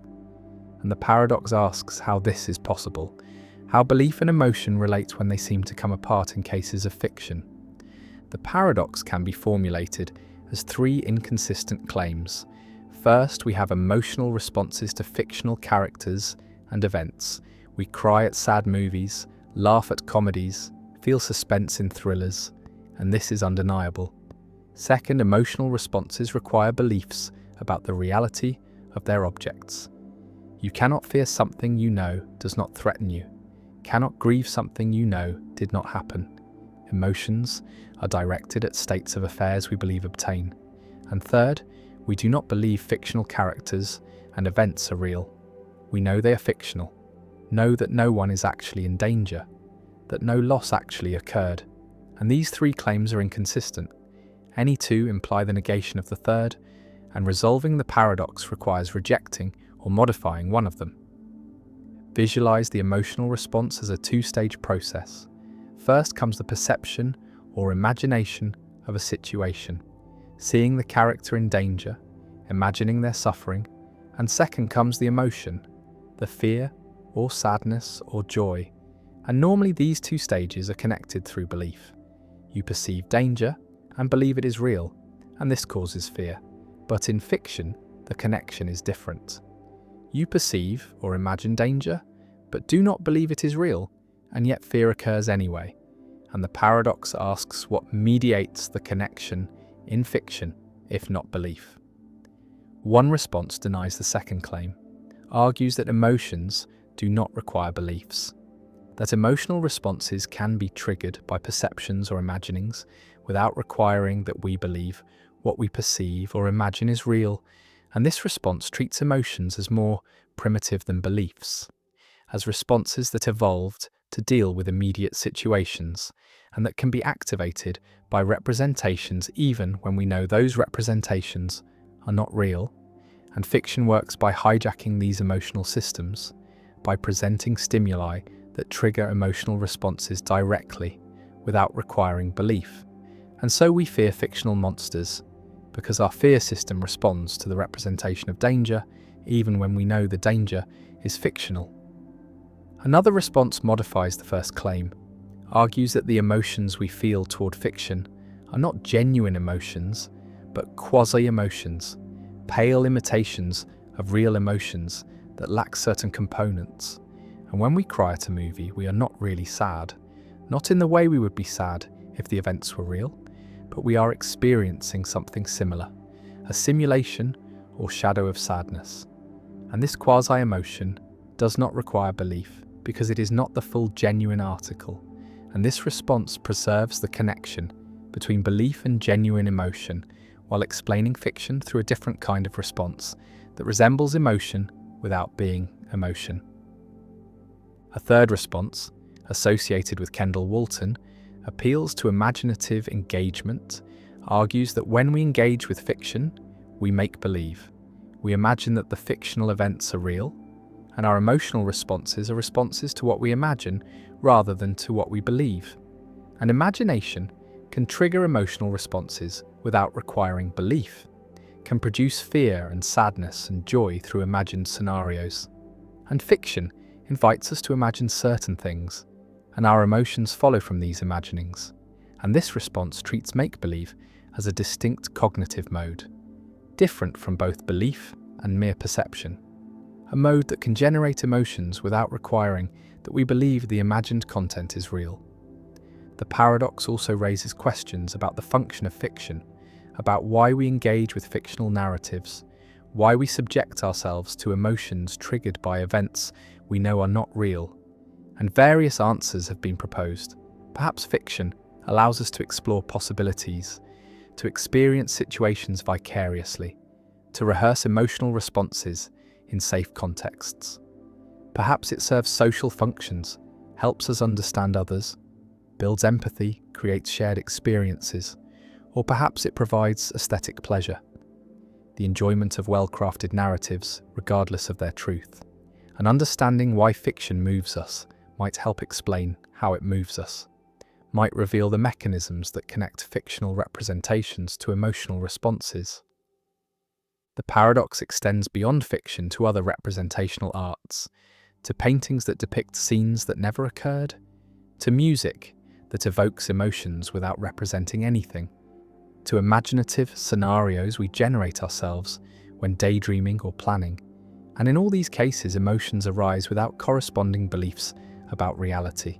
And this suggests that the relationship between emotion and belief is more flexible than the paradox assumes, that emotions can be triggered in multiple ways, through beliefs about reality, but also through perceptions, imaginings, representations, and stimuli that engage our emotional systems directly. Some philosophers argue that the paradox reveals important truths about the nature of emotion, that emotions are not simply cognitive responses to believed states of affairs, but are complex phenomena involving perception, imagination, physiological arousal, and behavioral dispositions. And these components can dissociate, can come apart, and in fiction, we have the perceptual and imaginative components without the belief component, and this dissociation produces emotional responses that are real but not fully equivalent to emotions directed at reality. And so the paradox is not a problem to solve, but a feature to explain, a demonstration of the complexity of emotional life. The theatre darkens, the film plays, the character suffers, and the audience cries, knowing it is fiction, yet moved nonetheless. And the paradox remains a puzzle about how art affects us, how representation produces emotion, how we can care about what we know does not exist. And the tears are real, even though their object is not. And this strange combination, this ability to be moved by acknowledged fiction, is central to human experience, is what makes stories powerful, makes art meaningful, makes imagination a source of feeling as potent as reality. And the paradox endures, unresolved in the sense that no consensus solution has emerged. No account of emotion in fiction that satisfies all philosophers, only a recognition that fiction moves us, that we respond emotionally to representations, that imagination and emotion are deeply connected, and that the relationship between belief and feeling is more complex than we thought. And the paradox persists as a reminder that human psychology is subtle, that cognitive and emotional systems interact in non-obvious ways, and that the ability to be moved by fiction, far from being a problem or a mistake, is a capacity that enriches life, that allows us to experience more than our immediate circumstances, to feel for others, to explore possibilities, and to find meaning in stories we know are not true. The paradox of democracy, when majority rule destroys itself. A democratic society values freedom and equality, gives every citizen voice, allows majority rule to determine policy, and this seems just, seems fair, seems like the best system for governance. And yet democracy contains internal tensions, contains paradoxes that threaten its stability, and one fundamental paradox asks, what democracy should do when the majority votes to end democracy? When the people use democratic procedures to elect authoritarian leaders who promise to dismantle democratic institutions? And if democracy respects majority, will it must allow this outcome, must permit its own destruction? But if democracy forbids this outcome, prevents the majority from choosing authoritarianism, then it violates its own principles, acts undemocratically. And this is the paradox of democracy, the recognition that democracy's commitment to majority rule can lead to outcomes that destroy democracy itself. And navigating this paradox requires balancing competing values, requires defending democracy sometimes against democratic procedures, requires recognizing that procedural democracy is not sufficient, that substantive commitments to rights and freedoms are necessary to preserve democracy. And this paradox has been central to political philosophy since ancient times, was recognized by Plato, who argued that democracy tends toward tyranny, and the paradox remains relevant today as democratic societies face authoritarian movements that use democratic means to gain power. Imagine an election where an authoritarian party campaigns on promises to restrict freedoms, to eliminate checks and balances, to concentrate power, to end future elections, and this party wins a majority, wins through legitimate democratic procedures, through free and fair voting, and now the society faces a choice. Honour the election results and allow democracy to be dismantled, or override the results and preserve democracy by undemocratic means. And neither option is satisfactory. Both involve betraying core democratic values. And the paradox emerges from the fact that democracy values both procedural fairness and substantive freedoms. And these can conflict. Majority will can threaten minority rights, can threaten the institutions that make democracy possible. And when conflict occurs, democracy faces an impossible choice. Preserve procedure or preserve substance. Respect majority, will or defend fundamental freedoms. The paradox connects to Karl Popper's paradox of tolerance, the recognition that unlimited tolerance leads to the disappearance of tolerance, that tolerant societies must be intolerant of intolerance to survive. And the same structure applies to democracy. Unlimited democracy. Democracy that respects all majority decisions, regardless of content, leads to the disappearance of democracy. And democratic societies must be undemocratic toward anti-democratic movements to preserve democracy, and this creates the paradox. Democracy must violate its principles to preserve its principles, must act undemocratically to remain democratic. And this tension is permanent, is inherent in the structure of democracy, cannot be fully resolved, but must be managed through careful balancing of competing considerations. Visualize democracy as having two aspects: procedural democracy, which emphasizes voting, majority rule, fair elections, and substantive democracy, which emphasizes rights, freedoms, protections for minorities, and ideally these aspects reinforce each other. Procedures protect rights and rights enable procedures, but they can conflict. Procedures can be used to undermine rights, majorities can vote to restrict freedoms, and when conflict occurs, the society must choose which aspect to prioritize, and different societies make different choices. Constitutional democracies emphasize substantive protections, have constitutions that limit majority power, protect fundamental rights even against majority will, and these systems accept that democracy involves more than majority rule, involves commitments to principles that cannot be overridden by votes. And this resolves the paradox partially, makes democracy less purely procedural, more substantively constrained. One response to the paradox argues that true democracy is substantive, not procedural, that democracy is not just about voting, but about respecting rights, protecting minorities, ensuring freedom. And when these substantive commitments are threatened, even by majority vote, democracy requires defending them, requires overriding the majority. And this militant democracy, this democracy that defends itself against anti-democratic forces, is not a betrayal of democracy, but is its preservation, is necessary to maintain the conditions that make democracy possible. And historical examples support this.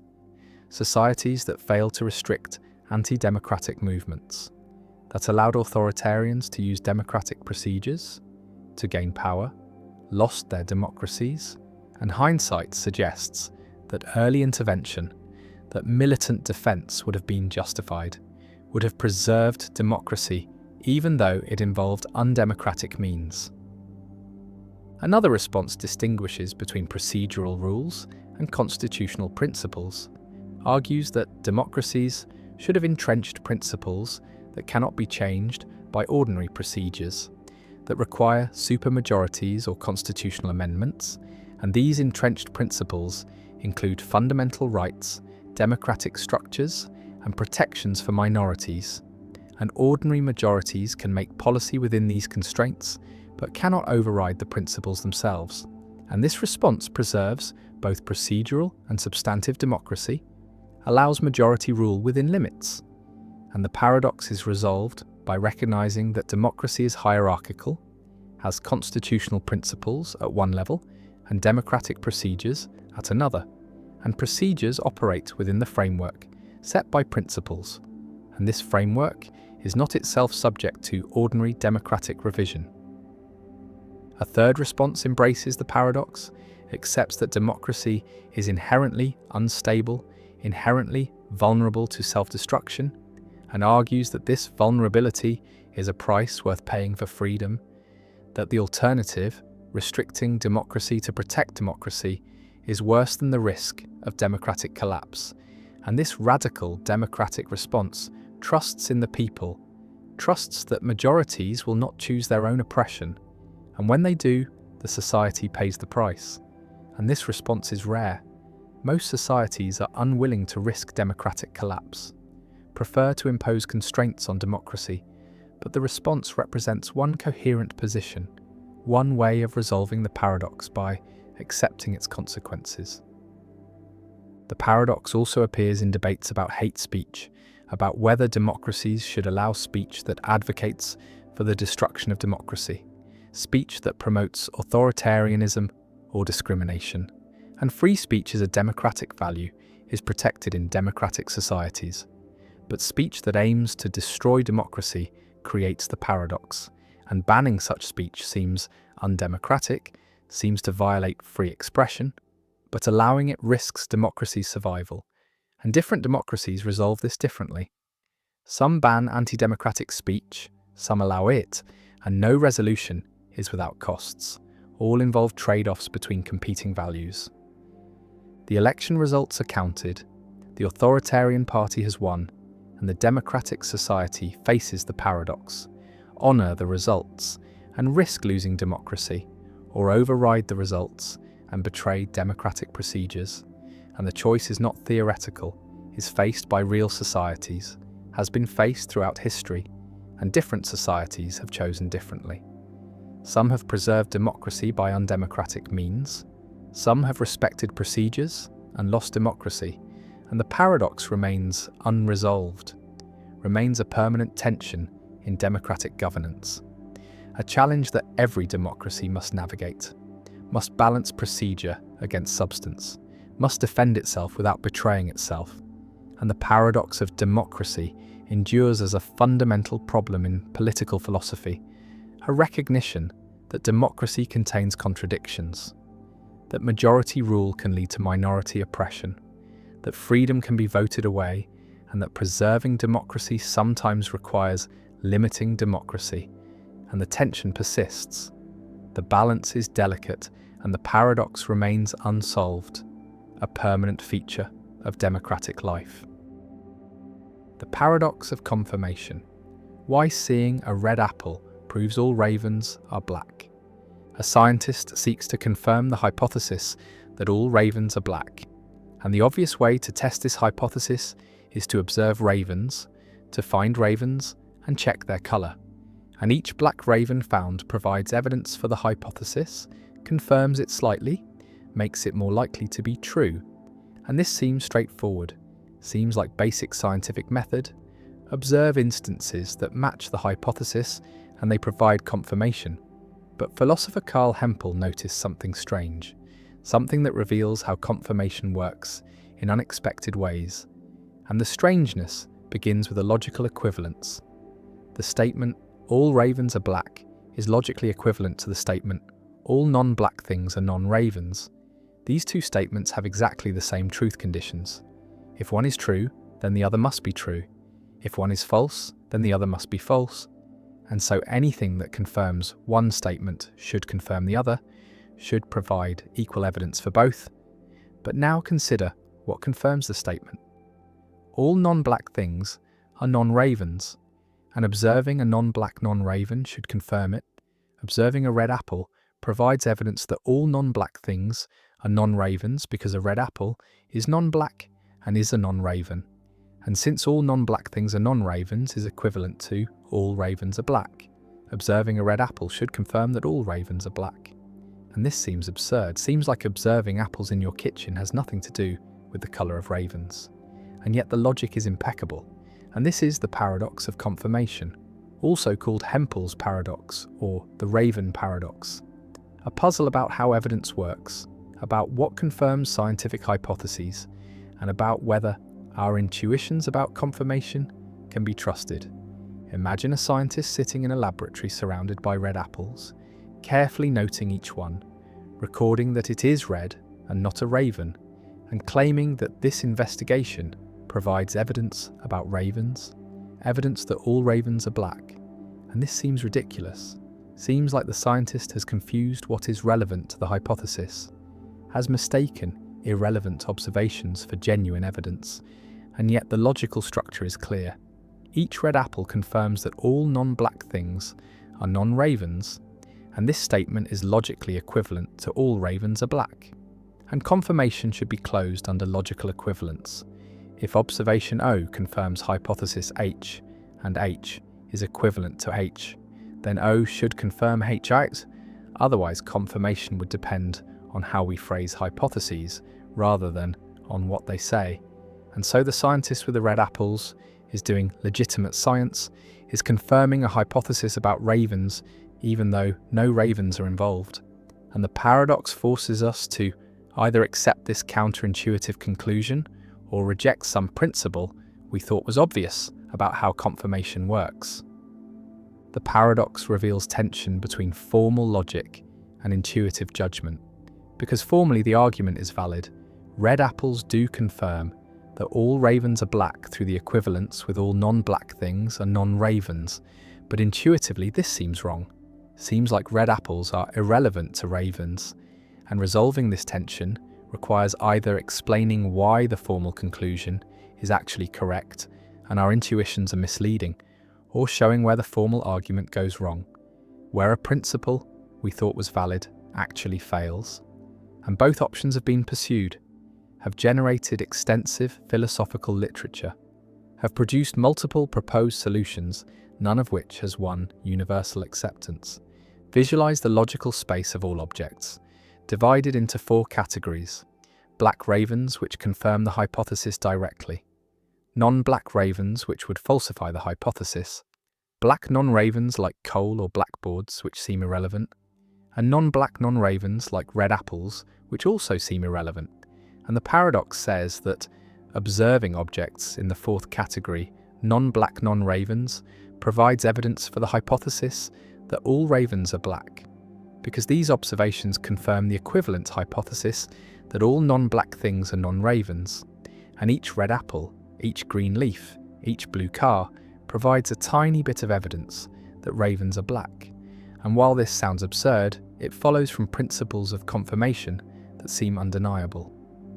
One proposed solution appeals to background knowledge and prior probabilities, argues that red apples do confirm that all ravens are black, but the confirmation is so tiny as to be practically negligible.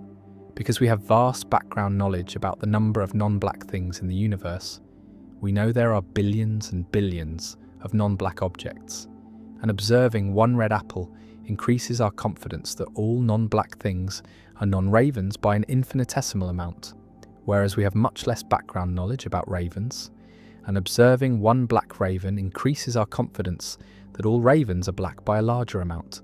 And so both observations provide confirmation, but in vastly different degrees. And this explains why it seems pointless to observe red apples when investigating raven colour. Not because they provide no confirmation, but because they provide so little confirmation that the exercise is worthless. And this Bayesian solution preserves the formal logic while explaining the intuition, accepts that red apples confirm the hypothesis, but explains why we correctly ignore them.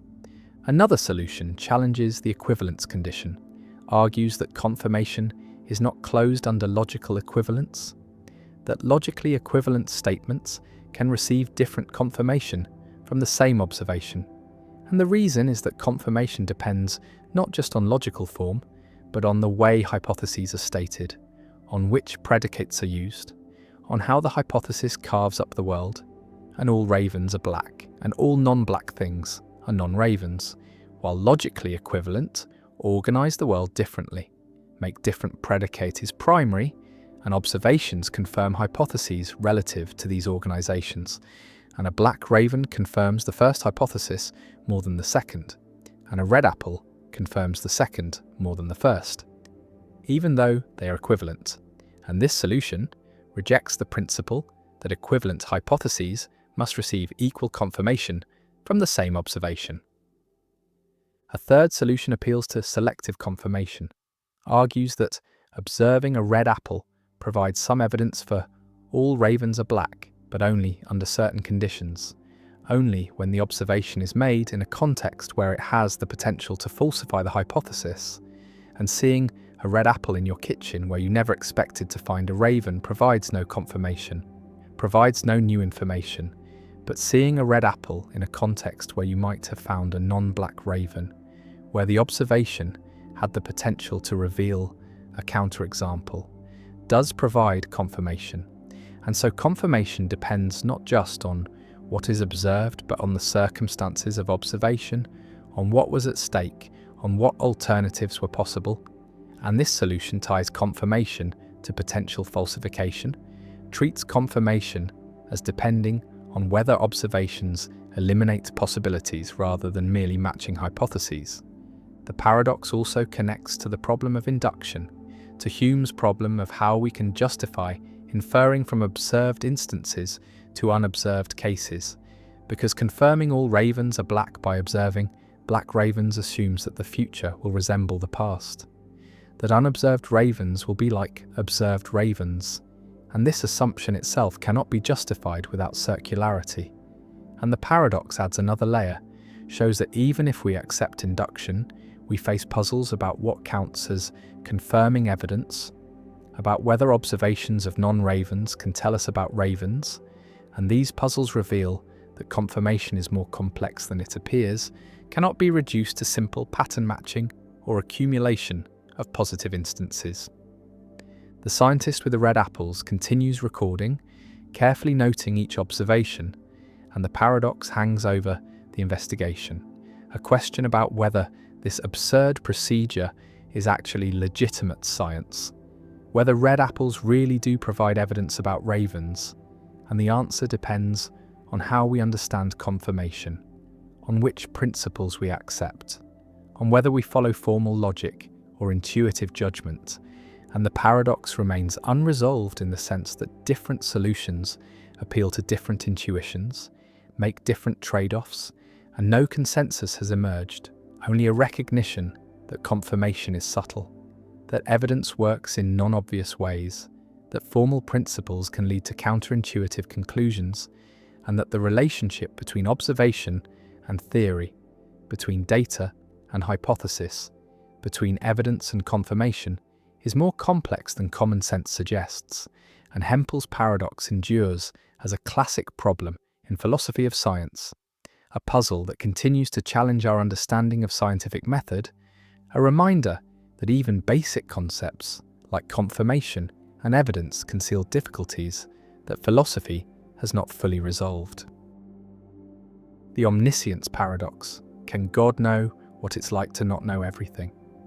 A theologian declares that God is omniscient, all-knowing, possessing complete and perfect knowledge of everything that can be known, every fact, every truth, every possibility, past, present, and future. And this claim seems straightforward, seems like a natural attribute of a perfect being, and yet a puzzle emerges when we consider what omniscience includes, whether it encompasses not just propositional knowledge, facts that can be stated as true or false, but also experiential knowledge, the knowledge of what something feels like, what it is like to undergo certain experiences. And the paradox asks whether God knows what it is like to not know something, whether God understands the experience of ignorance, confusion, discovery, learning, and if God does know what ignorance feels like, then God must have experienced ignorance. But if God has experienced ignorance, then God was not always omniscient, and if God cannot know what ignorance feels like, then there is something God does not know. And either way, omniscience seems incomplete, seems to have gaps, and this is the omniscience paradox, a puzzle about whether complete knowledge includes knowledge of incomplete knowledge, whether knowing everything includes knowing what it is like to not know. Imagine God trying to understand human experience, trying to grasp what it feels like to be confused, to search for answers, to wonder whether something is true, to make mistakes, to learn, to have that moment of insight when understanding suddenly clicks into place after struggling. And these experiences seem to require not knowing, seem to be essentially experiences of ignorance or partial knowledge. And if God has never been ignorant, has always known everything, then God has never had these experiences, has never felt what it is like to learn. And so there is an aspect of human experience that God cannot fully understand, cannot know from the inside. And this suggests that omniscience, defined as knowing everything, is actually impossible, because knowing everything includes knowing what it is like to not know everything. And these two forms of knowledge are incompatible, cannot both be had by the same being at the same time. The paradox connects to philosophical debates about the nature of knowledge, about whether there are different kinds of knowledge that cannot be reduced to each other: propositional knowledge, knowing that something is true, and experiential knowledge, knowing what something is like. And the distinction is illustrated by cases like colour perception. A person who has never seen red but knows all the physical facts about red light, about wavelengths and retinal responses and neural processing, does not know what red looks like, does not have experiential knowledge of redness. And when they see red for the first time, they learn something new. And this suggests that experiential knowledge is distinct from propositional knowledge, cannot be obtained just by knowing facts. And if this is right, then God's omniscience, if it is purely propositional, misses something, misses the experiential dimension. And God does not know what it is like to see red for the first time, does not know what it is like to learn, does not know what ignorance feels like. Visualize the problem as a conflict between two divine attributes: omniscience, which requires always having known everything, and perfect empathy or understanding, which requires knowing what human experiences feel like from the inside. And human experiences include experiences of not knowing. And so perfect understanding seems to require having been ignorant. But omniscience seems to exclude ever being ignorant. And the two attributes pull in opposite directions, and something must give. Either God is not omniscient in the full experiential sense, or God does not fully understand human experience, or the distinction between propositional and experiential knowledge is mistaken, and God can know what ignorance feels like without ever being ignorant, through some superior form of knowledge that encompasses both facts and feelings. One theological response is to argue that God's knowledge is sui generis, is of a different kind than human knowledge, and God knows what ignorance is like, not by experiencing it, but by knowing its nature completely, by understanding all its causes and effects and phenomenal properties, and this understanding is so complete that it counts as knowing what ignorance is like, even though God has never been ignorant. And this response tries to bridge the gap between propositional and experiential knowledge, tries to say that sufficiently complete propositional knowledge includes experiential knowledge, but critics argue that this misses the point, that no amount of knowing facts about an experience captures what the experience is like, that there is an irreducible, subjective aspect that can only be known by having the experience. And so God's propositional knowledge, however complete, does not include experiential knowledge of ignorance. Another response is to embrace kenosis, the theological idea that God voluntarily limits divine attributes. And this view says that God can and does experience ignorance, that in becoming incarnate, in taking human form as Christ, God experienced human limitations, including not knowing things. And the gospel accounts support this, showing Jesus learning, growing in wisdom, not knowing when the end times would come. And this shows that God can experience ignorance without ceasing to be God, that omniscience is not essential to divinity, but is a power that can be set aside. And this resolves the paradox by denying that God is always omniscient, accepting that there are times when God voluntarily limits divine knowledge, but this creates new puzzles about whether a being that is not always omniscient can be called omniscient, and whether divine attributes can be temporary. A third response distinguishes between different kinds of ignorance, between merely not knowing a fact which God never experiences, and the phenomenology of searching for knowledge, the feeling of curiosity and discovery, which God might be able to simulate or understand through analogical reasoning, and God knows what it would be like to be in a state of ignorance, even though God is never actually in such a state. Just as someone who has never been to Mars might know what it would be like through detailed scientific knowledge and imagination, and this response tries to preserve both omniscience and experiential understanding by making experiential knowledge a form of imaginative or counterfactual knowledge. But again, critics argue that simulating or imagining an experience is not the same as having it, that there is a difference between knowing what it would be like and knowing what it is like, and God's simulated ignorance is not real ignorance and does not provide the experiential knowledge that the paradox concerns. The omniscience paradox also raises questions about divine immutability, the claim that God does not change, because if God learns or discovers anything, then God changes, gains knowledge that was previously lacking, and this violates immutability, and so perfect knowledge seems to require having always known everything, never learning, never being surprised, and yet this static, eternal knowledge seems incompatible with understanding temporal beings who do learn and are surprised, and reconciling omniscience and immutability with understanding human experience remains a challenge for classical theology. The paradox extends beyond ignorance to other experiential states. Does God know what it is like to be tempted, to feel desire for something forbidden, to struggle with moral choice? And if God is perfectly good, necessarily good, then God cannot be genuinely tempted, cannot feel the pull of evil, and so there is an aspect of human moral experience that God cannot know from the inside, and this creates distance between divine and human experience, suggests that God's understanding of humanity is necessarily incomplete, necessarily limited by God's perfection, and this is ironic, that God's perfection prevents complete understanding, that to fully know what it is like to be human, God would have to be imperfect, would have to experience weakness and ignorance and temptation, and these are incompatible with divine perfection. Some theologians embrace this limitation, argue that God's knowledge is perfect for a perfect being, but does not include the experiential knowledge of imperfection. And this is not a defect but a feature, a reflection of God's nature. And just as we do not think a perfect circle is defective because it is not a square, we should not think God is defective because God does not know what ignorance feels like, because such knowledge is incompatible with perfection. And the paradox assumes that all knowledge is good and more knowledge is always better.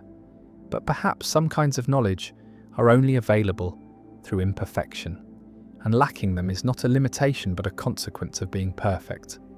Others reject omniscience entirely, argue that it is an incoherent concept, that complete knowledge is impossible, that there are always things that cannot be known, experiential states that require imperfection, future free choices that are not yet determined, logical truths that exceed any finite or infinite mind's capacity to grasp all at once.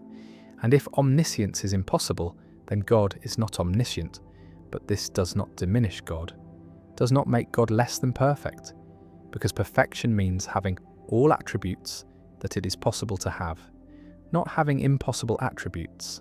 And omniscience, like omnipotence, when examined carefully, turns out to be impossible, and so God is not omniscient, but maximally knowledgeable, knows everything that can be known, and this is sufficient for divinity. God stands outside time, knowing all facts, all truths, all possibilities, and yet there is a gap, an experiential gap. God does not know what it feels like to search, to wonder, to be wrong, to learn. And whether this gap is a limitation or a feature remains contested, and the omniscience paradox persists, challenging the coherence of divine attributes, forcing clarification of what knowledge means, what kinds of knowledge exist, and whether complete knowledge is even possible. And the paradox remains unresolved, a permanent fixture in philosophy of religion, a reminder that even the most basic divine attributes, even the claim that God knows everything, conceal complexities and contradictions that philosophy continues to explore.